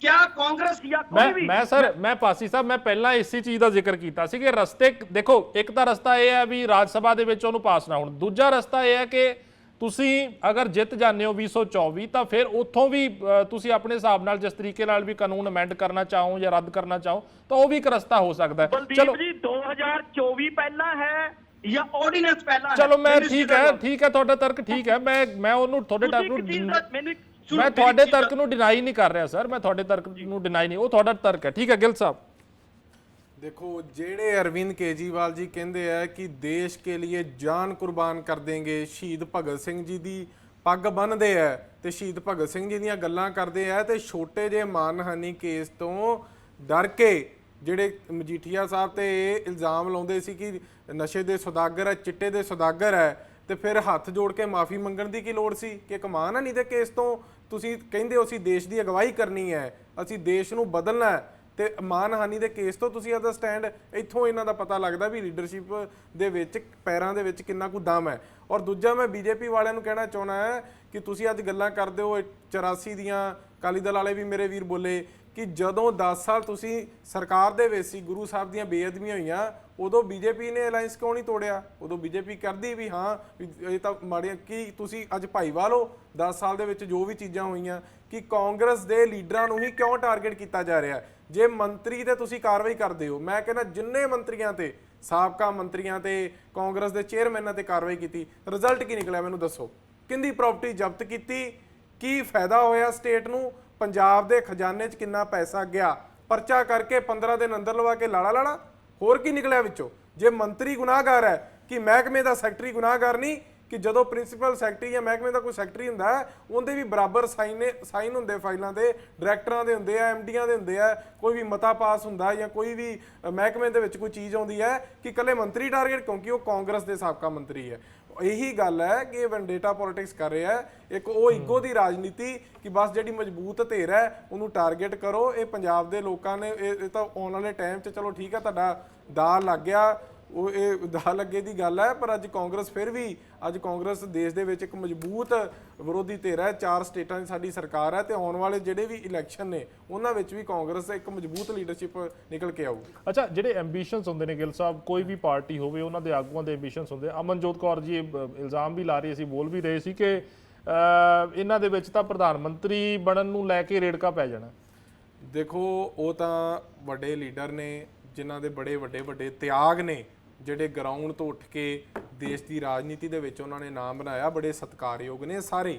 ਉਹਨਾਂ ਨੇ ਫੈਸਲਾ ਕਰਨਾ ਹੈ ਜਿਹੜੀ ਸਟੇਟ ਜਿਹੜੀ ਪਾਰਟੀ ਦੇਸ਼ ਦੇ ਵਿੱਚ ਸਭ ਤੋਂ ਮਜ਼ਬੂਤ ਹੈ ਜਾਂ ਵੱਡੀ ਪਾਰਟੀ ਹੈ, ਤੇ ਤਾਂ ਨਾਰਮਲੀ ਜੀ ਗੱਲ ਹੈ ਪ੍ਰਧਾਨ ਮੰਤਰੀ ਦਾ ਚਿਹਰਾ ਉਹਨਾਂ ਦਾ ਹੀ ਹੋਊਗਾ। ਉਹ ਤਾਂ ਜੋ ਵੀ ਉਹਨਾਂ ਦਾ ਕਾਂਗਰਸ, ਅਸੀਂ ਤਾਂ ਮਜ਼ਬੂਤ ਹਾਂ, ਅਸੀਂ ਤਾਂ ਜਿਸ ਤਰੀਕੇ ਨਾਲ ਵੀ ਇੱਕ ਫੈਸਲਾ ਹੋਊਗਾ ਉਹ ਵੱਡੀ ਲੀਡਰਸ਼ਿਪ ਨੇ ਕਰਨਾ ਹੈ ਤੇ ਮੇਰੇ ਖਿਆਲ ਉਹ ਵਧੀਆ ਫੈਸਲਾ ਹੀ ਹੋਊਗਾ। ਅੱਜ ਤਾਂ ਲੜਾਈ ਹੈ ਜਿਹੜਾ ਉਹ ਦੇਸ਼ ਦੇ ਸਾਡੀ ਡੈਮੋਕ੍ਰੇਸੀ ਦੇ ਉੱਤੇ ਅਟੈਕ ਕਰ ਰਹੇ, ਕਿਸ ਤਰੀਕੇ ਨਾਲ ਪਾਰਲੀਮੈਂਟ ਦਾ ਉਦਘਾਟਨ ਵੀ ਕੀਤਾ ਗਿਆ, ਦੇਸ਼ ਦੇ ਰਾਸ਼ਟਰਪਤੀ ਨੂੰ ਨਹੀਂ ਬੁਲਾਇਆ ਗਿਆ। ਇਹ ਕਿਸ ਤਰੀਕੇ ਦਾ ਕਿਹੜੀ ਪ੍ਰਥਾ ਦੇ ਵੱਲ ਸਾਡਾ ਦੇਸ਼ ਜਾ ਰਿਹਾ ਹੈ ਕਿ ਜੇ ਕੋਈ ਚੈਨਲ ਬੋਲਦਾ ਉਹਨੂੰ ਸੋਸ਼ਲ ਮੀਡੀਆ ਬੰਦ ਕਰ ਦਿਓ, ਜੋ ਮਰਜ਼ੀ ਹੈ, ਜੇ ਕੋਈ MP MLA ਬੋਲਦਾ ਚੱਕ ਕੇ ED ਤੇ CBI ਸਾਰਾ ਤਾਮਝਾਮ ਉਹਦੇ ਪਿੱਛੇ ਲਾ ਦਿਓ ਤੇ BJP ਵਾਲੇ ਭਾਵੇਂ ਦਿਨ ਦਿਹਾੜੇ ਜੋ ਮਰਜ਼ੀ ਕਰੀ ਜਾਣ, ਉਹਨਾਂ ਤੇ ਵੱਲ ਕੋਈ ਕਾਰਵਾਈ ਨਹੀਂ। ਅਮਨਜੋਤ ਜੀ, ਮੈਂ ਤੁਹਾਡੇ ਕੋਲ ਮੇਰਾ ਸਵਾਲ ਹੈ ਬਲਦੀਪ ਜੀ, ਔਰ ਇੱਕ ਮੇਰੀ ਬੇਨਤੀ ਹੈ ਵੀ ਆਪ ਵਾਲੇ ਕਹਿੰਦੇ ਆ ਹੁਣ ਮਨੀਸ਼ ਸਿਸੋਦੀਆ ਜੀ ਹੈ, ਸਤਿੰਦਰ ਜੈਨ, ਮਨੀਸ਼ ਸਿਸੋਦੀਆ ਜੀ ਸ਼ਰਾਬ ਵਾਲੀ ਪਾਲਿਸੀ ਦੇ ਵਿੱਚ ਜੇਲ੍ਹ ਦੇ ਅੰਦਰ ਹੈ ਤੇ ਸਤਿੰਦਰ ਜੈਨ ਜੀ ਦੀ ਵੀ ਚਲੋ ਚੱਲ ਰਿਹਾ ਸਾਰਾ ਕੇਸ।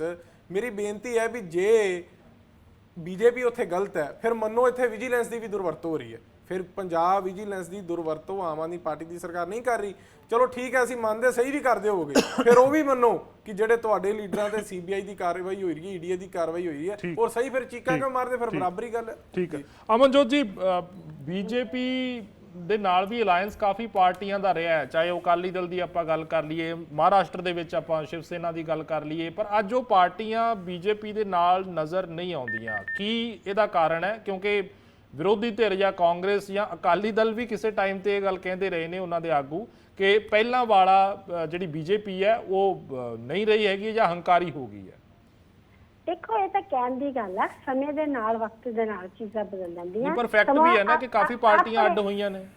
ਆਪਣੇ ਆਪ 'ਚ ਬੜਾ ਬਲਵਾਨ ਹੁੰਦਾ।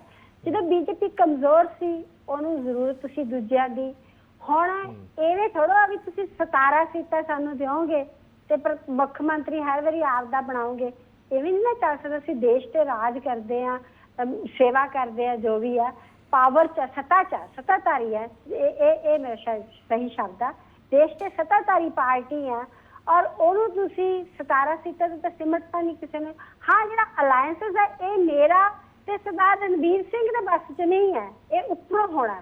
ਜੇ ਅਲਾਇੰਸ ਦੁਬਾਰਾ ਵੀ ਹੋਣਾ ਤੇ ਸਾਡੇ ਵੱਸ ਦੀ ਗੱਲ ਨਹੀਂ, ਉੱਪਰਲਿਆਂ ਦੀ ਗੱਲ ਦੀ ਹੈ।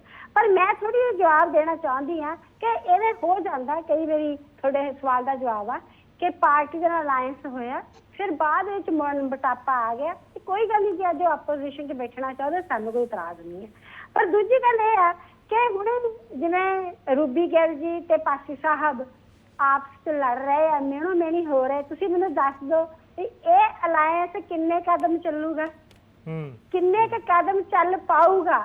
ਔਰ ਆਮ ਆਦਮੀ ਪਾਰਟੀ ਮਹਜ਼ ਆਪਦੇ ਮਕਸਦ ਨਾਲ ਇਹ ਜ਼ੋਰ ਦੇ ਰਹੇ ਕਿ ਅਸੀਂ ਆਪਦੇ ਮਕਸਦ ਨਾਲ ਬੁਲਾਇਆ ਤੇ ਸਾਰੀਆਂ ਧਿਰਾਂ ਆਈਆਂ ਕਿ ਕੇਂਦਰ ਨੂੰ ਕਿਵੇਂ ਸੱਤਾ 'ਚ ਲੈਣਾ, ਕੇਂਦਰ ਤੇ ਕਿਵੇਂ ਰਾਜ ਕਰਨਾ, ਉਸ ਮਕਸਦ ਨਾਲ ਪਹਿਲਾਂ ਤਾਂ ਆਪਦੇ ਮਕਸਦ 'ਚ ਨਹੀਂ ਕਲੀਅਰ, ਫਿਰ ਇਹਨਾਂ ਦੀ ਆਈਡੀਓਲੋਜੀ ਡਿਫਰੈਂਟ ਆ ਔਰ ਫਿਰ ਇਹ ਇੱਕ ਦੂਜੇ ਤੇ ਇਸੇ ਡਿਬੇਟ ਦੇ ਵਿੱਚ ਇਲਜ਼ਾਮ ਲਾ ਰਹੇ ਜਿੱਥੇ ਇਹਨਾਂ ਨੂੰ ਇਕੱਠੇ ਹੋਣਾ ਚਾਹੀਦਾ ਸੀ। ਇਹ ਤਾਂ ਹੁਣੇ ਖਿੱਲਰ ਗਏ, ਇਹ ਜਿਹੜਾ ਹੈਗਾ ਝਾੜੂ, ਇਹ ਤੀਲੀਆਂ ਖਿੱਲਰ ਜਾਣੀਆਂ ਛੇਤੀ, ਇਹ ਜ਼ਿਆਦਾ ਦੂਰ ਤੱਕ ਨਹੀਂ ਚੱਲ ਸਕਦੇ। ਅਕਾਲੀ ਦਲ ਦੇ ਪ੍ਰਵਕਤਾ ਸਰਦਾਰ ਰਣਵੀਰ ਸਿੰਘ ਨੇ ਸਹੀ ਕਿਹਾ ਕਿ ਇਹ ਮਹਜ਼ ਸਵਾਰਥ ਕਰਕੇ ਇਕੱਠੇ ਹੋ ਰਹੇ ਆ ਔਰ ਸਵਾਰਥ ਦੀ ਰਾਜਨੀਤੀ ਨਹੀਂ ਚੱਲਣੀ ਇਸ ਦੇਸ਼ 'ਚ। ਲੋਕ ਬੜੇ ਪੜ੍ਹੇ ਉਹ ਤਾਂ ਵੈਸੇ ਤੁਸੀਂ ਵੀ ਅਮਨਜੋਤ ਜੀ ਕਹੀ ਹੈ ਗੱਲ ਕਿ ਜਦੋਂ ਸਾਨੂੰ ਲੋੜ ਸੀ ਅਸੀਂ ਗੱਠਜੋੜ ਕੀਤਾ। ਤੇ ਮੈਂ ਤੁਹਾਨੂੰ ਕਿਹਾ ਨਾ ਸਾਨੂੰ ਲੋੜ ਸੀ, ਅਸੀਂ ਗੱਠਜੋੜ ਕੀਤਾ, ਪਰ ਜਦੋਂ ਦੂਜੇ ਸਾਨੂੰ ਇਹ ਥੋੜਾ ਵੀ 17 ਹੀ ਸੀਟਾਂ ਤੇ ਬੈਠਾਂਗੇ, ਸਮੇਂ ਦੇ ਨਾਲ ਚੀਜ਼ ਚੇਂਜ ਹੋ ਗਈ। ਸਾਨੂੰ 50-50 ਹੋ ਜਾਣਾ ਚਾਹੀਦਾ ਸੀ, ਨਹੀਂ ਹੋ ਸਕੇ, ਕਿਸੇ ਕਾਨੂੰਨ ਦੇ ਹੱਕ ਤੇ ਚਲੋ ਨਹੀਂ ਠੀਕ ਹੈ, ਖੜੇ, ਸ਼ੁਕਰੀਆ, ਅਸੀਂ ਖੜ ਠੀਕ ਗਏ ਹੈ। ਤਾਂ ਸਮੇਂ ਨੇ ਵਕਤ ਕਰਤਾ ਨਾ, ਤੇ ਹੋ ਜਾਂਦਾ ਸਮੇਂ ਦੇ ਨਾਲ ਵਕਤ ਬੰਦਾ। ਮੇਰੇ ਕੋਲ ਸਮਾਂ ਨਹੀਂ ਭੈਣ ਰਣਵੀਰ ਭਰਾ ਜੀ, ਵੀ ਹੋ ਜਾਂਦੇ ਆ। ਮੈਂ ਸਮੇਂ ਦਾ ਪਾਬੰਦ ਹਾਂ, ਮੇਰੇ ਕੋਲ ਸਮਾਂ ਨਹੀਂ ਹੈ ਇਸ ਵੇਲੇ, ਸਮਾਂ ਜਿਹੜਾ ਬਿਲਕੁਲ ਖਤਮ ਹੋ ਚਲੋ ਇਹ ਗੱਲ ਚੁੱਕਾ ਹੈ। ਕਲੀਅਰ ਹੋ ਗਈ ਜੀ, ਅਕਾਲੀ ਦਲ ਬੀਜੇਪੀ ਸੀਟਾਂ ਕਰਕੇ ਅਲੱਗ-ਅਲੱਗ ਹੋਏ ਆ, ਕਿਸਾਨੀ ਬਿੱਲਾਂ ਕਰਕੇ ਨਹੀਂ ਹੋਏ। ਚਲੋ ਠੀਕ ਹੈ, ਸ਼ੁਕਰੀਆ ਜੀ ਸਾਰੇ ਮਹਿਮਾਨਾਂ ਦਾ, ਬਹੁਤ ਬਹੁਤ ਧੰਨਵਾਦ। ਬੀਜੇਪੀ ਤੋਂ ਅਮਨਜੀਤ ਕੌਰ ਜੀ ਰਾਮੂਵਾਲੀਆ ਜੀ, ਕਾਂਗਰਸ ਤੋਂ ਰੂਬੀ ਗਿੱਲ ਜੀ, ਐਡਵੋਕੇਟ ਬਿਕਰਮਜੀਤ ਪਾਸੀ ਆਮ ਆਦਮੀ ਪਾਰਟੀ ਤੋਂ, ਸ਼੍ਰੋਮਣੀ ਅਕਾਲੀ ਦਲ ਤੋਂ ਰਣਬੀਰ ਸਿੰਘ ਜੀ ਸਾਡੇ ਨਾਲ ਮੌਜੂਦ ਸੀ, ਬਹੁਤ ਬਹੁਤ ਧੰਨਵਾਦ। ਸੋ ਗੱਲਬਾਤ ਜਿਹੜੀ ਹੈ ਉਹ ਅਲਾਇੰਸ ਨੂੰ ਲੈ ਕੇ ਕਰ ਰਹੇ ਸੀ। 15 ਪਾਰਟੀਆਂ ਦੇ 27 ਆਗੂਆਂ ਦੀ ਬੈਠਕ ਹੋਈ ਹੈ। ਬੈਠਕ ਦੇ ਵਿੱਚ ਇਕਜੁੱਟ ਹੋਣ ਦੀ ਗੱਲ ਤਾਂ ਕਹੀ ਗਈ ਹੈ, ਪਰ ਆਮ ਆਦਮੀ ਪਾਰਟੀ ਆਰਡੀਨੈਂਸ ਦੇ ਮਸਲੇ ਦੇ ਉੱਪਰ ਰੁੱਸਦੀ ਹੋਈ ਨਜ਼ਰ ਆ ਰਹੀ ਹੈ। ਹੁਣ ਇਹ ਰੁਸੇਵਾ ਜਿਹੜਾ ਹੈ ਉਹਨੂੰ ਮਨਾ ਸਕੇਗਾ ਇਹ ਜੋ ਅਲਾਇੰਸ ਹੋ ਰਿਹਾ, ਗੱਠਜੋੜ ਹੋ ਰਿਹਾ, ਕਿਉਂਕਿ ਕੋਆਰਡੀਨੇਟਰ ਜਿਹੜਾ ਉਹ ਨਿਤਿਸ਼ ਕੁਮਾਰ ਨੂੰ ਥਾਪਿਆ ਗਿਆ, ਤਾਂ ਇਹ ਦੇਖਣ ਵਾਲੀ ਗੱਲ ਹੋਏਗੀ। ਔਰ ਜੇਕਰ ਗੱਠਜੋੜ ਹੋ ਜਾਂਦਾ ਤਾਂ 24 ਦੇ ਵਿੱਚ ਕਿੱਦਾਂ ਦਾ ਮੁਕਾਬਲਾ ਬੀਜੇਪੀ ਨੂੰ ਇਹ ਸਾਰੀਆਂ ਪਾਰਟੀਆਂ ਦੇਣਗੀਆਂ, ਇਹ ਭਵਿੱਖ ਦੇ ਗਰਭ ਦੇ ਵਿੱਚ ਹੈ। ਫਿਲਹਾਲ ਇਸ ਚਰਚਾ ਨੂੰ ਇੱਥੇ ਹੀ ਵਿਰਾਮ ਲਾਉਂਦੇ ਹਾਂ। ਦਿਓ ਇਜਾਜ਼ਤ, ਧੰਨਵਾਦ।